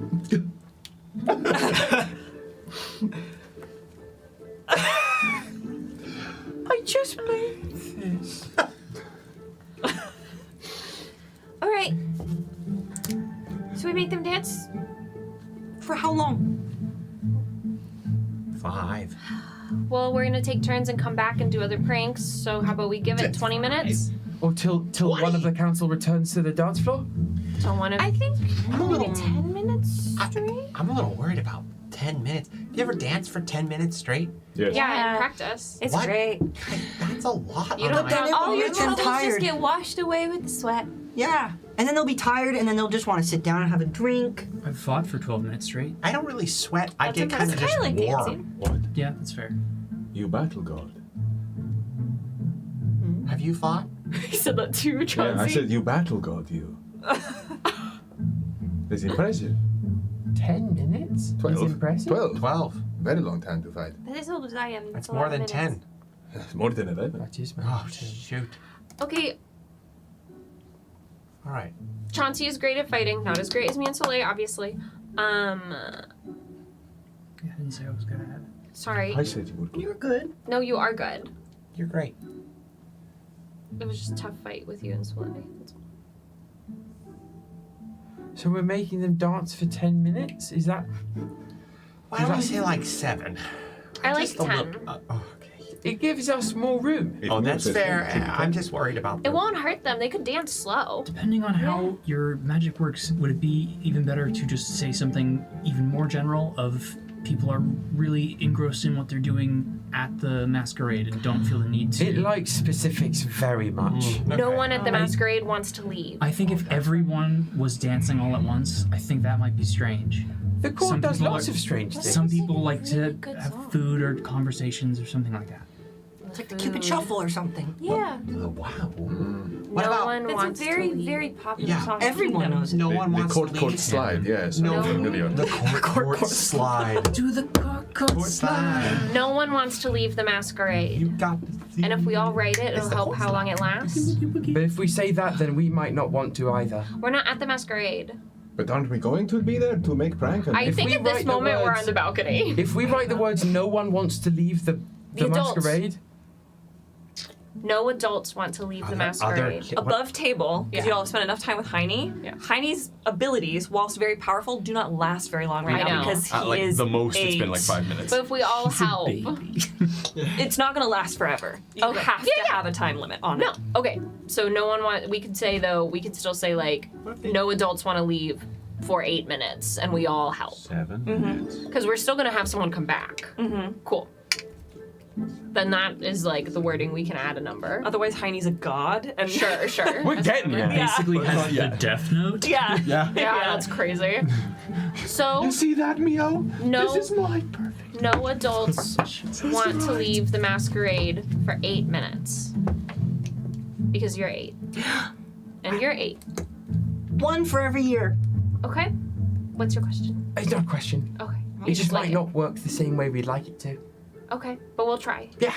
And then someone else will come back and cause another prank, and then someone else will come back and cause another prank. So as we're moving through the walls, keep thinking about your prank. The prank chain. Yeah. And you all practice this. Dante, are you practiced in pranks? Yes. Okay. Actually, Tell them they're adopted. I will go for that if all else actually, fails. I'm sorry, Dante. I don't mean this in a mean way, but I'll go with you just because I haven't seen you in action to trust you to do it. And you do not mean this in a mean way? No. It's part of the process. Yeah. Everyone was supervised and monitored during their auditions. Oh, everyone? Oh, okay. Then yes. Of course. Okay. I almost had to assassinate her mentor. But she didn't. Because that was not, we were not striking to kill. You can No, fight for we don't 12 strike to kill. I'm learning. Just incapacitate. Or take tongues. Or take tongues if needed. Or take blood. Oh, shoot. You can kill someone's self-esteem, though. I can do that. Well, that's sort of what we've been practicing. I have been known to do that, yes. Really? Does How everyone did have you feel like 10 minutes ago? Very bad. Do we have to use Heine's pen or do we all need a pen? Up to Will and his magic. We can all grab the pen. Oh, like a Ouija board. No. Yes. Oh. I love that. What? A Kate Blanchett. It's gonna be. Kate Blanchett. Oh my god! It's gonna be such bad, like shaky handwriting. Let's do Nice it. callback. We can all use the Something same. nobody saw. Yeah, the people watch it on the Patreon or listen to it on the Patreon. It dropped already? Yeah. Yeah. Truthfully, I listening to it don't at know, work. but I know that the council has power, and that doing things with shared intentions is the most powerful thing you really can do ever. So as long as we all decide that if we're all writing with the one Kate Blanchett, then it will work the way we want it to. She is transformative. Let's do it. Puts her hand out to be touching the pen. You see a silver goopy hand. Okay. Thank you for letting me into your council, even for this audition. You're auditioning. An audition is enough. And you write. No adult will leave the masquerade for 8 minutes. Wow. Okay, let's go. Hurry. Go, everyone! Run! Children run out of the room. Soleil leading you toward a particular room, which we'll Okay. get to in a second. I trust my lieutenant. Camera shifts. I know that we have one last scene to do between like Dulcamara, Melvira, and whatnot, but it's gonna be happening right as like the masquerade is starting, Yeah. correct? Yeah, it is. So Like a 20 minutes before. instead of doing that scene right now, Yep. I'm gonna save that for next week. And what I would love for all of you, if you are prepared, is to describe how you, as your main PCs, rock up to the masquerade and give us your fit checks. Hell yeah. Okay. Always ready, baby. So here, let me change the music. Did Mendax have any? Oh, he just wakes up. He wakes up, and he wakes up a little too late. And you ever do you ever like wake up and you go, shit, that's the time? So he wakes up, but in his brain he knows the time already. So he wakes up and goes, 11:12, crap, and he rolls out of bed, and then he sees the letter from Casca saying that Jin's here, and he goes, fuck, and then tries to go find Jin, to no success really, because you're at that point he's up and right. So he'll find him at some point. Yeah. So. I think at one point Casca finds Mendax while she's looking for Carmilla. Yeah. And updates him. Yeah. On what she overheard. Yeah. And then would probably walk to the masquerade with Mendax if he would want to. Yeah. Yeah. Sure. Am I where? What time does the masquerade start? It's in the evening. Okay. Like early afternoon or late afternoon, evening time. Before we get to the fits, one last item of business that I have to establish. Jin, after you leave your conversation with Lucan and Ghost, you begin heading back to your room that you had before you left. Yeah. And the ghosties come and take you away to, they lead you away from that room and usher you to a new room. Was it someone swooped in on that awfully quickly, I take it? And they usher you toward a new room. It's quite a bit bigger than your previous room. It seems like it has not been occupied in a while, but it's clean, dust-free, a lot more lavish. Wow. Decorated with silvers and blues and very like protectorate colors. In this room, as you walk in, a vase melts backward and snowdrops fill it for you. And there is a tapestry, like a tapestry you've not seen yet on the wall. This tapestry is of a room made of starlight with 4 individuals sitting around a table, and the table is laden with food and drink. And as the tapestry begins to stitch itself and unstitch and play out the scene, it just shows kind of 4 femme-presenting people passing around a carafe of some liquid and pouring it into their cups and speaking. If you ever want to investigate that tapestry more, let me know. But that's your tapestry. Sick. And then we will get. I have one more thing, but we'll do it after the fits if we're ready for the fits. Yeah, I'm always ready for a fit. Since we're in Jin's room, I can kick us off since we've started, particularly there, and given the conversation with Ghost, there's the exhale, and for the first time, he would unmend the plated armor completely, and as has been his practice for decades now, all of the scales unmend completely and basically form a faux mannequin across the room, so like a standing version of the scale mail. And beneath his armor is what he had prepared for his previous masquerade. Never got the chance to wear it. It effectively is a sleeveless tunic, or sort of like a double-breasted waistcoat almost, deep purple, the sort of lightning purple of Ghost. Very cinched in the waist that flares up towards the shoulders, these sort of long shoulder pieces moving outward, and most importantly, almost impractically made as the scales sort of reveal it, this long high collar that sort of wraps around his head almost above Jin's ears, this point that sort of swoops down and back, creating a almost Yzma-esque collar of that deep purple, cinched down towards the waist, which then flares out in this long flowing gown-like material that as it reaches the floor dissipates into this sort of cloudy mist. The material itself is not of the modern Arcadia. It is something that is stitched together with the wind, with the natures of cold, of starlight. There are little stitchings and etchings of his companions and where they go. The way the mist moves, a cool, icy breeze might find them. It feels drawn horizontally. The way the wearer would move in this is very precise in its directionality, slow but steady and intentional. And exhales, and with this now on, retracts all the scales beneath that, so the scales are beneath this whole sort of tunic area, and flicks down sort of this long piece of cloth, connects from the tunic to around his fingers on both sides, and these long boots appear around his feet. And as the scales go up, takes the mask off. You were going to be my mask back then as well. If you'd prefer to join me tonight, I'd appreciate it. There's a up the kitsugi on the mask and a fake glowing from the eyes of the mouth of the mask. As the mask is sealed with the scales, as I imagine as soon as that lands on inside of the mantle now, that same smoke is pouring out almost Ghost Rider style, but rather than flame, that's flowing smoke moving upward as it also trails along the gown as they make their way. And the second that mask goes on, there's a presence in your mind. Beautiful. Beautiful. You make your way out. Beautiful.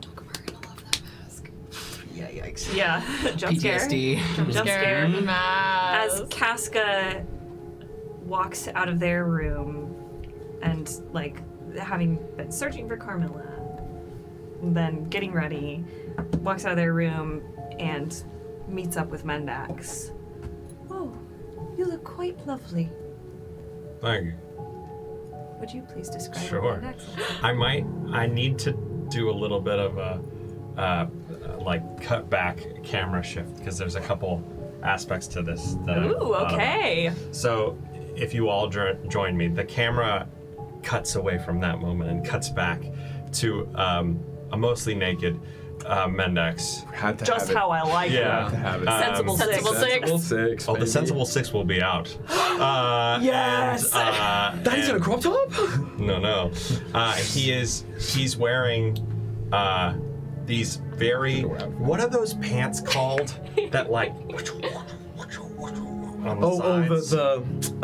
Yeah, I know what you mean. I know what you're talking about. Parachute pants? Sure. It's like they're almost they like jut out. Yeah, it's like very flowy. traditional European ceremonial military trousers that have like a weird fabric, sort of like set of bulges on the side. Yeah. The way the warriors wear. They usually like paired with, like, I don't know jackets or something what like it that. is, but he's wearing very the traditional Mendex purple those pants.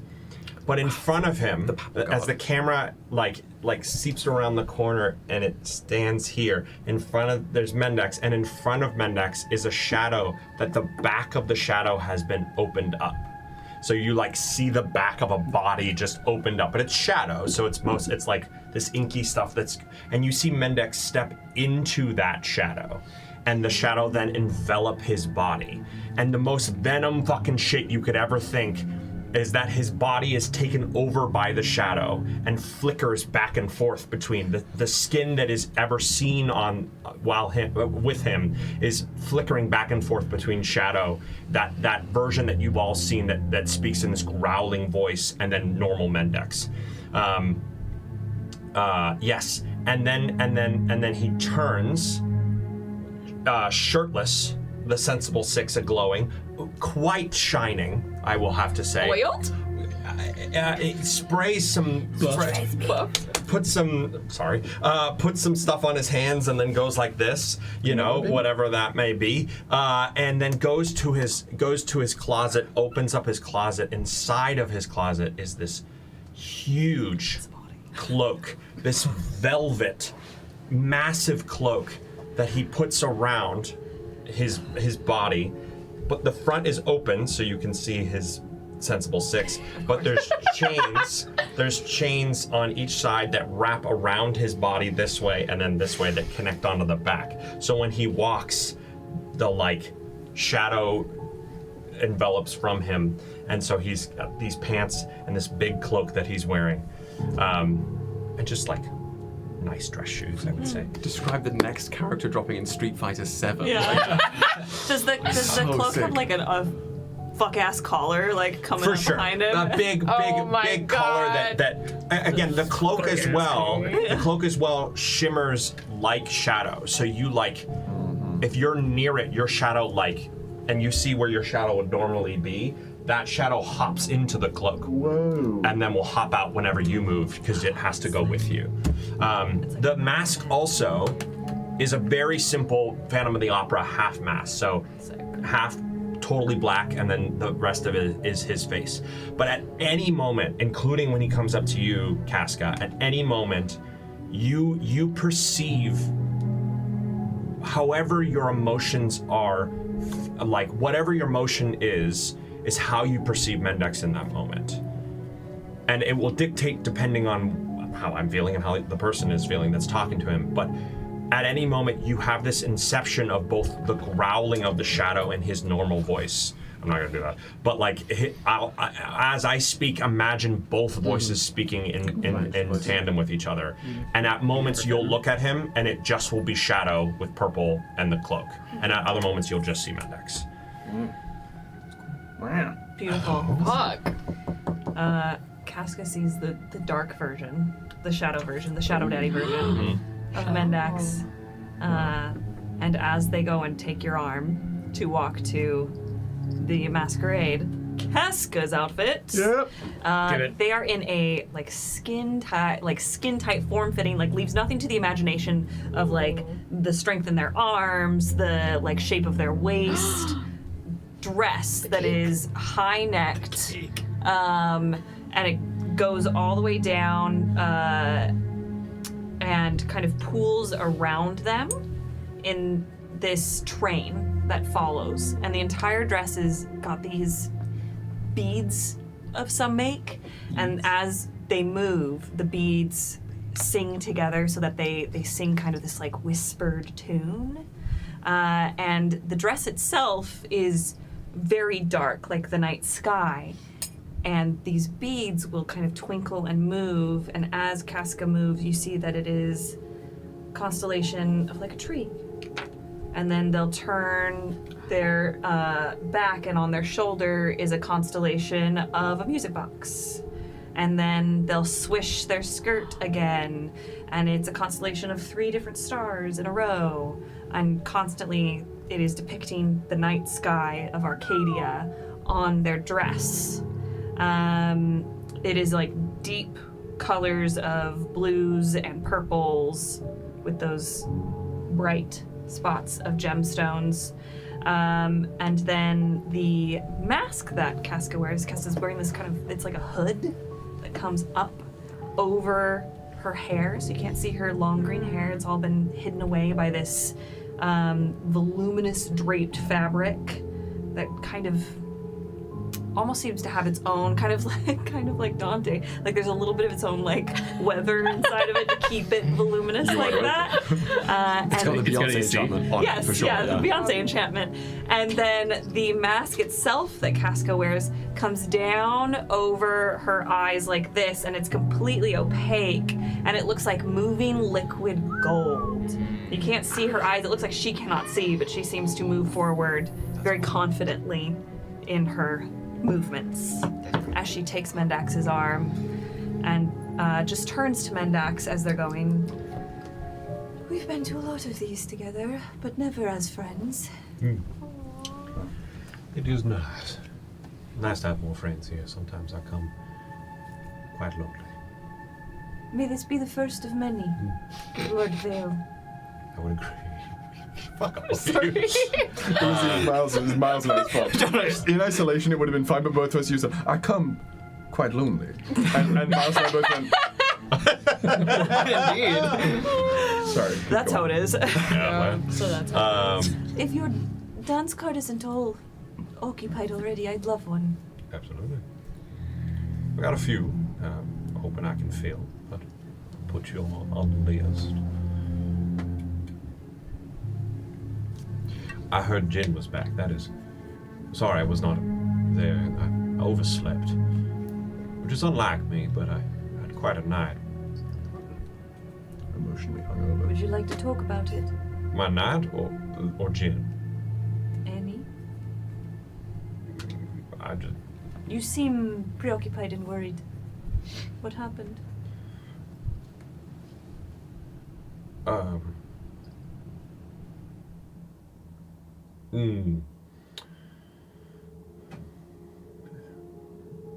You know.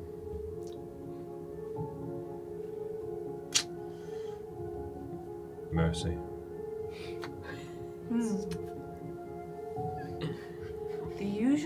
was it something new? No, just have nightmares sometimes and wake up thinking about what I should or shouldn't do and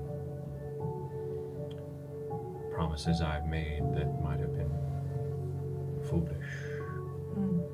And how I feel as if this time we've been here, which has felt so much longer than the physical clock might take, I've grown in so many different directions that I didn't think I would.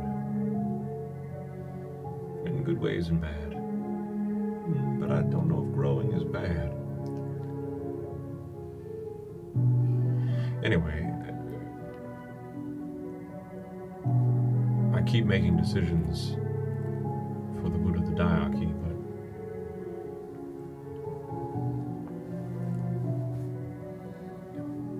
but if I were to be in charge, I wouldn't want to not work with other people. In fact, that's all I would want to do.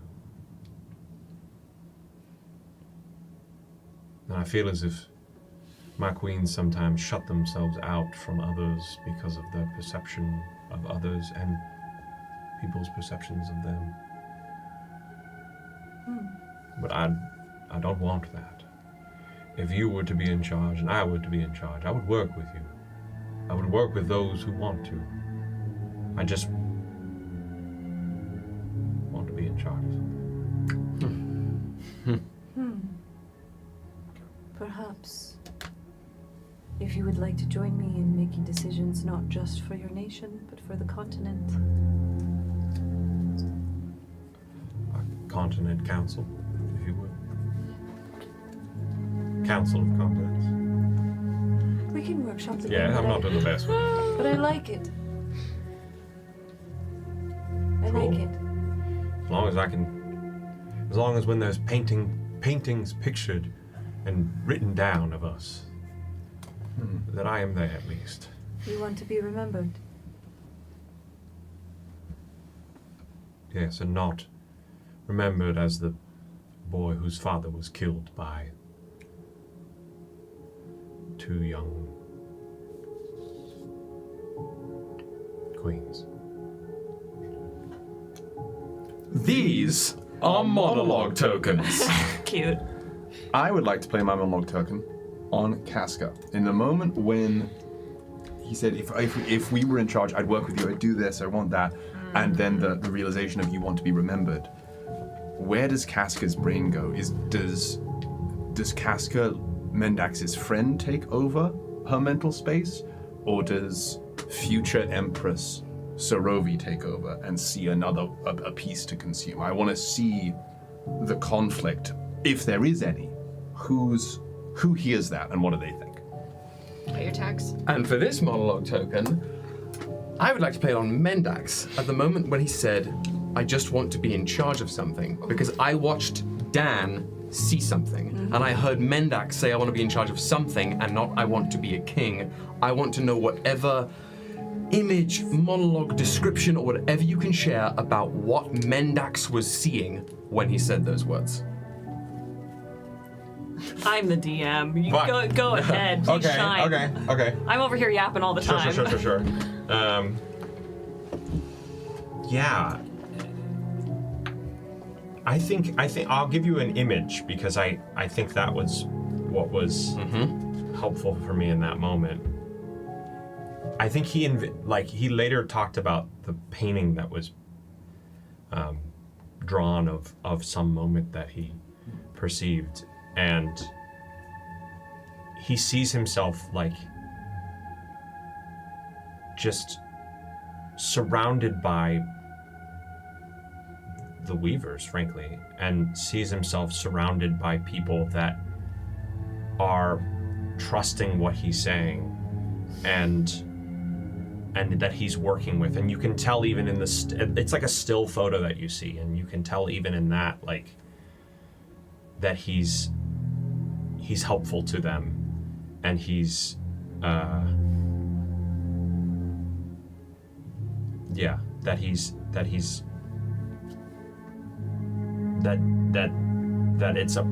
an appreciative relationship that they have.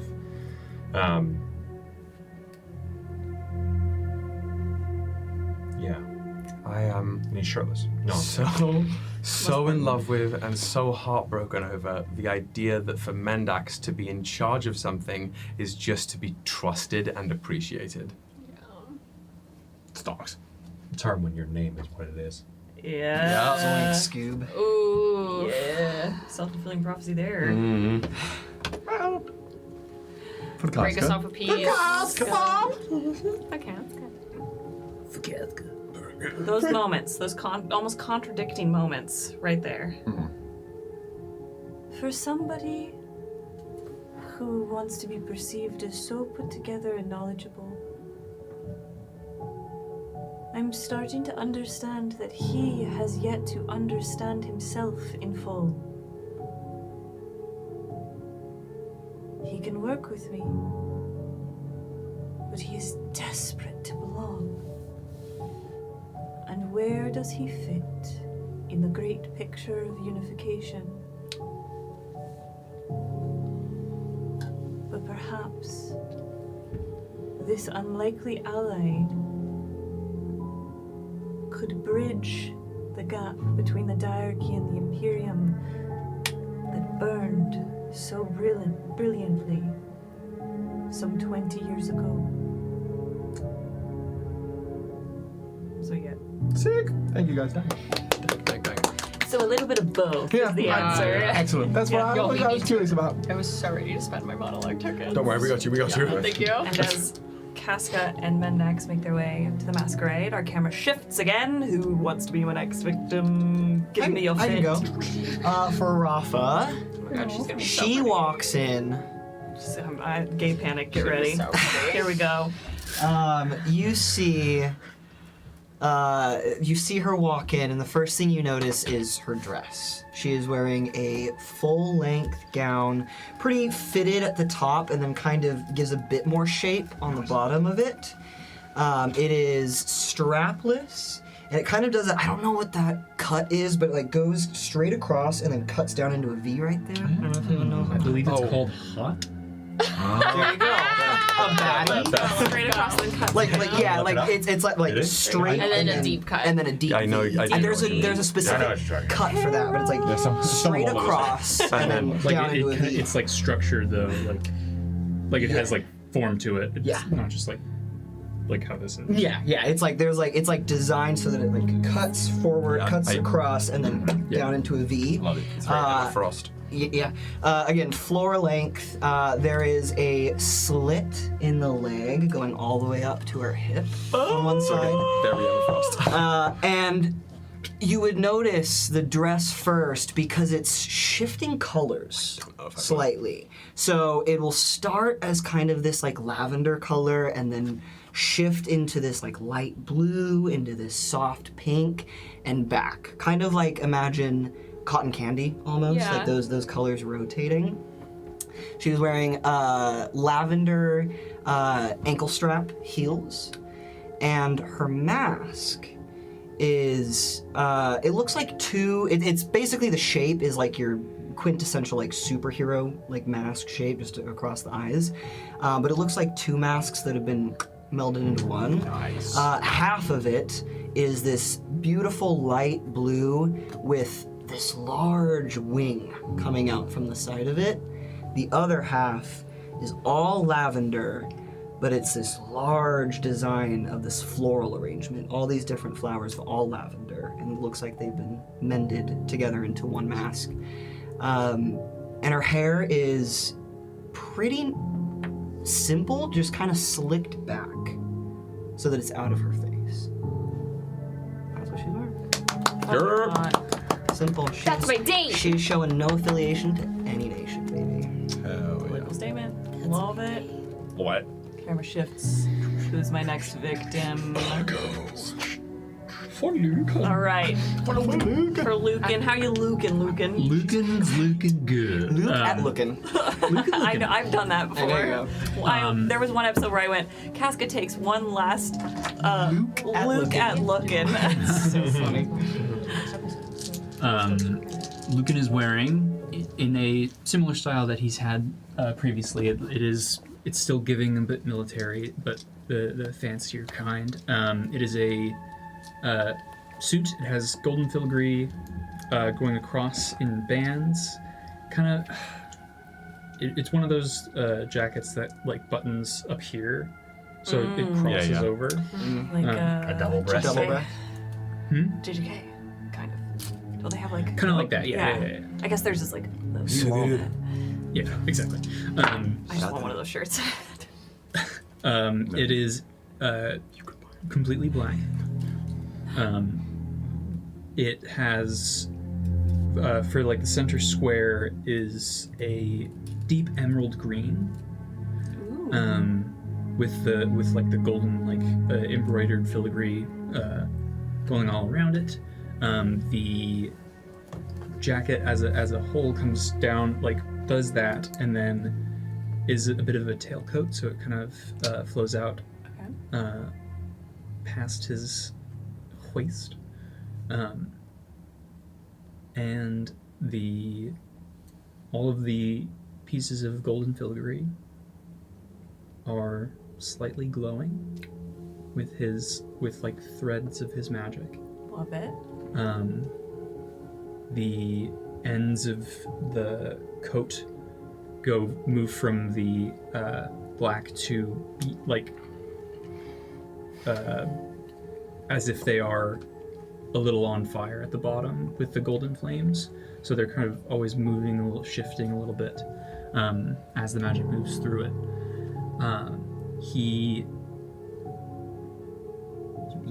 He's got boots to match it, and his mask is vaguely flame-shaped, and it is completely emerald.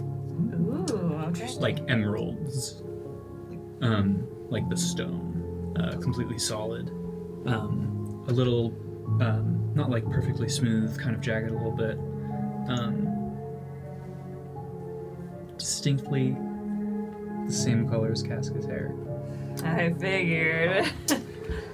Well. Talk about I'm not gonna ruin the wedding. I just thought we'd match. I'm not gonna. Love that. He was in fact. So if someone were to specifically look at his, so underneath the shirt, he's wearing like a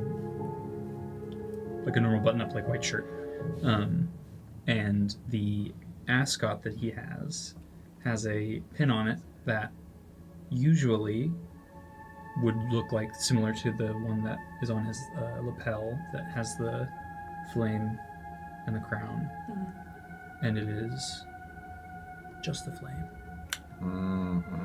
Love it. Oof. That's kind. Beautiful. Love it. That's kind. That's May I ask you a question? Absolutely. Is the masquerade beginning at a specified time, or is there like a bell that's rung, or what's the single? Well, the signal to start the masquerade. What would you like? I mean, I've got. What do you need for Wicked Eyes whatever Wicked Hearts whatever on idea mine. is in your brain? Again, it's always Olay in my head, so I've Yes. got the three bells. It's time. This is the fashionably late time. This is the late time. Mm-hmm. Carmilla, if it were to use the bells as an example, those three bells, she is not entering the ballroom until between bell 2 and 3, Okay. if that's the case. So even if there aren't bells, she is actively waiting, part because she wants to make a statement, and part because she's at work. So what I will describe is not how she looks going to the masquerade. I'm going to describe what you see in her room where she has been for the entire period of the day since she left the rooftop. Anybody walking down this hallway would hear the clang, clang, clang of a metal hammer on metal. They would see flashes of purple and orange light sinking up to the clanging under the crack in Carmilla's door. And in Carmilla's room, as the camera pans through the wall, if the door is here and the window is over there, the camera is sort of set under the window. Carmilla is still in those breeches, now sort of sullied a little bit. She is mostly topless from the waist up, save for the fact that she has bound her chest in her traditional sort of bandages and wraps, which she does when she is either in armor fighting, when she is hard at work, when she does not like the way she feels in herself, the way she doesn't feel like herself in her own skin, or any combination of the above. The striations of her musculature, the tapestry of scars all over her body are very visible. Her hair is almost matted, a darker red, drenched with sweat, as the lodestar comes up, glowing meteorite core, clang, clang, as she hammers, one by one, the shards of the broken cup into just the collar and shoulder protector piece of her armor. She's hammering them around the collar. And what the camera sees other than this, hanging on the door, is what looks like a long, flowing, drapey piece of jet black fabric, all studded not with gemstones representing stars, but as the gift from her brother. It is woven with what must be starlight on this brilliant black fabric. You cannot see what contours of this fabric look like, what it would look like on her yet, but you can see near the top of it is what looks like a brooch nestled into it of the imperial symbol. With one last pang, Carmilla tosses Lodestar aside, holds up the collar piece of her armor. It'll do for now. She puts it aside and picks up the mask she intends to wear, which is mostly a full face covering mask with a upside down U-shaped opening to the mouth that looks like a traditional, beautifully made, smoothly sanded Grecian tragedy mask, save for the fact that it is made entirely from mostly opaque glass. The glass does not look special to anyone. It is just glass, but it is special to Carmilla because she went to a very specific beach to have it made from the sand that rests there. Okay. And we will see the full ensemble on her when she makes the splash she intends to. Love it. As you are examining that mask, you hear a shh, and underneath your door, a little note has been slipped, and then you see a shadow quickly walk away. The instinct is to get up and open the door and see who it is. But the sight of the pottery shards stop her. So she waits and looks at this little slip. Scrawled in a familiar hand, not too many lines. It reads, I hope you have not forgotten about our dance. Don't leave me waiting again. and it's been kissed with red lipstick.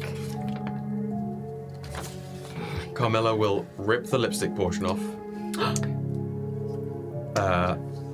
Set the rest of the note aflame in the candle. And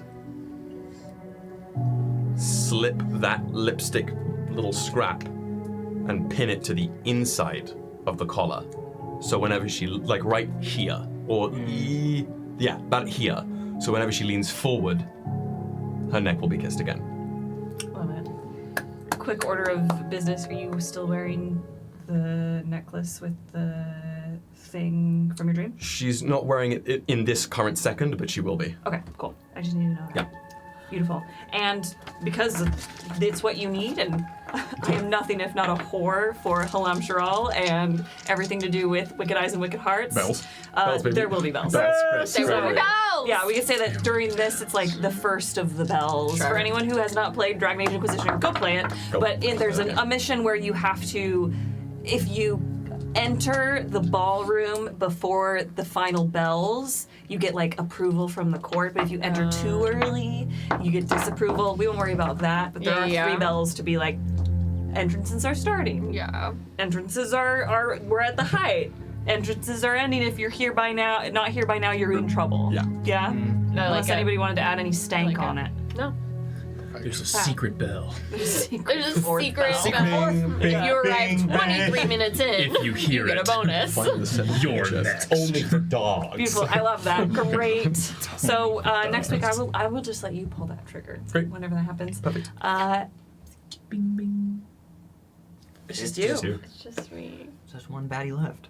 I have a question. As Dolkamar is getting ready, in the morning, she had finished her left hand of nails. Yep. After she works with the ghosties on the additions to her fit that she initially packed, when she goes, whoa, are you okay? I had a sudden reflex to. Are you okay? Yeah, I'm totally fine. So sorry, I stabbed his leg.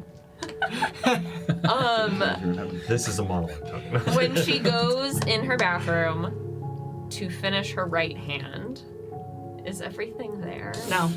No. Perfect. My right arm is Not complete. a single vial of poison is in your room. Oh, Malvira. Malvira. Messy hoe. Sorry. You still have one hand, though. I have one You got hand, one hand. but I also, like, I can't go, like, is my normal nail polish there so I can at least finish my right hand? Yeah, you can finish Okay. your right hand. You just can't fill it with It can't fill with poison. It's all gone. Are my blue antidotes there? Yeah. Okay. They're left. But the poison's gone. Poison's gone. Is anything else missing? Just any poison or any tool that would delineate poisoners' tools. Yeah. Besides the antidotes, which most people have. Of course. It's fine. Gone.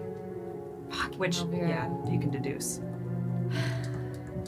It was rough. So at least I finished my left hand. So Dolkamar is finishing her right hand. I mean, the right hand has to be. Never mind. It's fine. It just I was is, about to make it very off color. It's so fine, and I knew where you were going. You don't want long nails all the time. And I'm Keep a not couple saying of them they're short. long. Yeah, you gotta keep a couple of them short. Oh god. I'm not saying they're all long, but they are all painted red. Okay. Left hand is poison, right hand is not, but they're all painted red. Great. She checks on the ghosties to make sure they're doing the alterations correctly. And the last thing she has to make, which I just want to ask you about before I describe the fit altogether, is Dolkamara takes the leather cord that she's been knotting and the worry stone.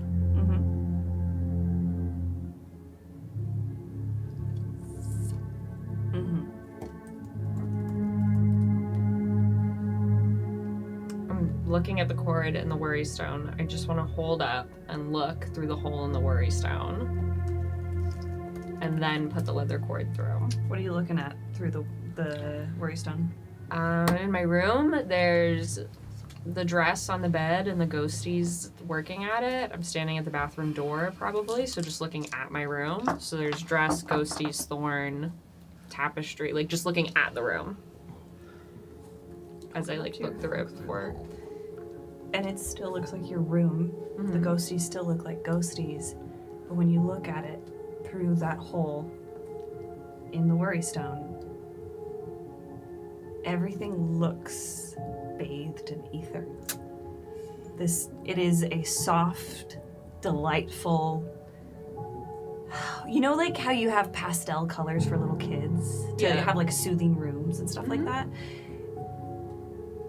The whole room seems to be just like subtly bathed in that etheric magic. You take it away and it's all gone. It just looks like your room. You can still see the ghosties. You bring it back up and it's like just the thinnest film of cellophane is kind of, especially on the walls and around the ghosties. That's exactly what she does. She like takes it down and then looks cautiously again and sees it the second time. Right.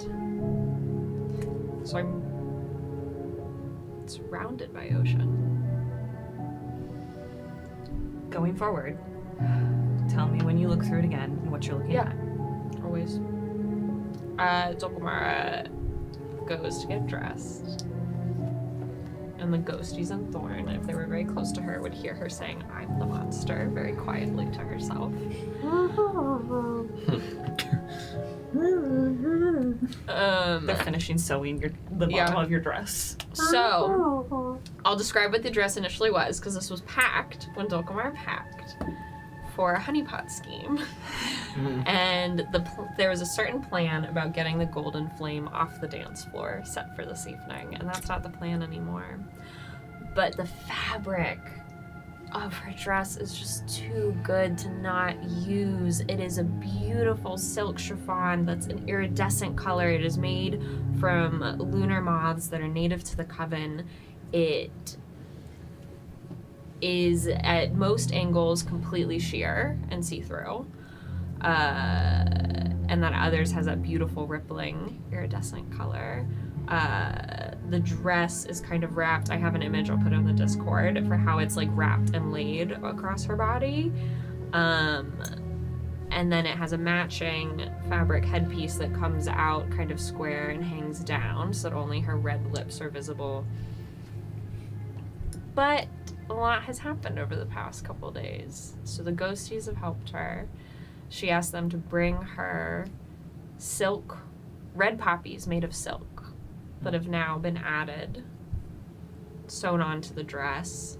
Red thread has been stitched into the dress where it almost looks kind of like a vein, kind of like a pattern from far away, but if you're up close, it is stitched over and over again as Balani Kat. And on her head, holding up the fabric that drapes down, is a wooden crown made of nettles. And those are her additions, and she's barefoot. +1. Got the dogs, yeah. The fabric just barely brushing the ground, and at her wrists, it's not a bracer, but it's not a cuff.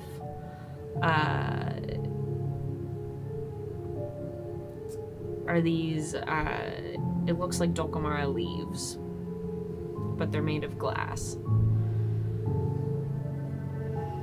And then she's going to take the leather cord and put it on the worry stone. And put it on. And that is Dolkamara's outfit. Those are the fits. Gilded fits. Rocking up to the masquerade looking like Jesus. Yeah, I was about a crown of nettles. Hell yeah. Love it. Yeah. No, I love it. It's tough out here. Jesus doesn't hold the market on that. Yeah, I feel like he's really like taking over the market in that. Yeah. But I'm cutting in. Yeah, the fandom about that is a tough hang. I'm cutting in. Yeah. The Jesus fandom. Yeah.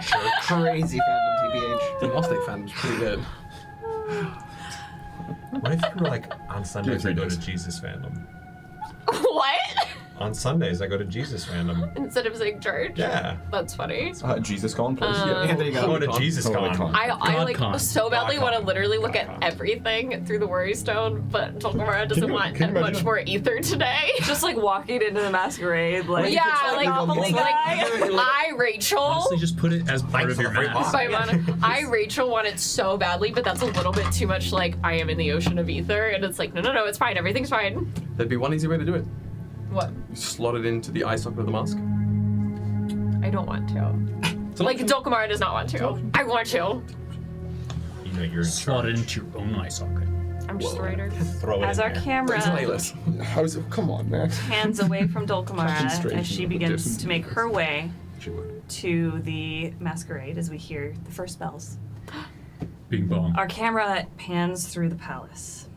First, we fade up on Andronica Sorovi, sitting in the chair that we have seen them sit in quite often, reading over some papers before folding them up, and then placing them on their bureau in front of their bed.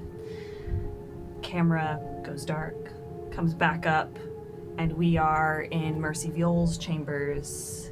Mercy meticulously stacks these books that we've seen her carry around with her in memories and in current time, and then places them in a hidden chamber in her drawers and slides the drawers closed. camera fades to black, comes back up on the moments right before we saw Jin exit the room as Jin is examining the tapestry in his new lavish rooms. And the camera then pans from the tapestry and where Jin is, pans through the wall into the tunnels within the walls that our children will soon venture into. Oh my God. We move through the castle for the rest of the time during this tracking shot, through these tunnels. The next thing we see is Melvira walking down the hall as we kind of pass in and out from between the walls and the hallway proper. Then we pass into Lucan Serenel's room, focusing just for a moment on that ring, Rafa's parents' ring, as it sits in his bedroom. The camera continues to move, and we make it to the Tide Shepherd's chambers, where he sits flipping through a weathered notebook before tenderly closing it, holding it to his lips, and then setting it down and going to stand. And we again move through the walls to another room, into Sovereign Rosalia Almendares' room, where we see that token, Merritt's token, as they contemplate it before shutting it into a box and placing it into a well-armored, essentially like safe, is what we see. Camera pans again to Cy Valany standing, preening before a mirror, fixing their hair, giving one final look to themselves, as they are also relatively shirtless, before turning and exiting their room. And our camera continues to pan to Montgomery Urso's room. Monty, you hear a knock on your door. Door opens. Andronica Sorovi stands there. She offers you her arm to take to the masquerade. You look beautiful, Montgomery. I could say the same about you, Your Majesty. Let us enjoy a dance or two for old time's sake. I would love nothing more. And they head off. And our camera just kind of zooms out as so many people start to leave their rooms and make their way to the masquerade. And the children, slowly, surely, and stealthily, make their way to the entrance into the walls. And that is where our camera's going to pan down for the night. Let's go. Next week. Perfect. Are we dressing fancy next week? Yes. It is gonna be I think we're I mean, we'll bring it and dress in here. It's fancy, Yeah, but fancy. like summer wedding fancy. Summer wedding fancy. Love Island fancy. Also, it just has to be above the. No pants. Pantsless. Please. Yeah. Yeah. And you can dress fancy at home if you want.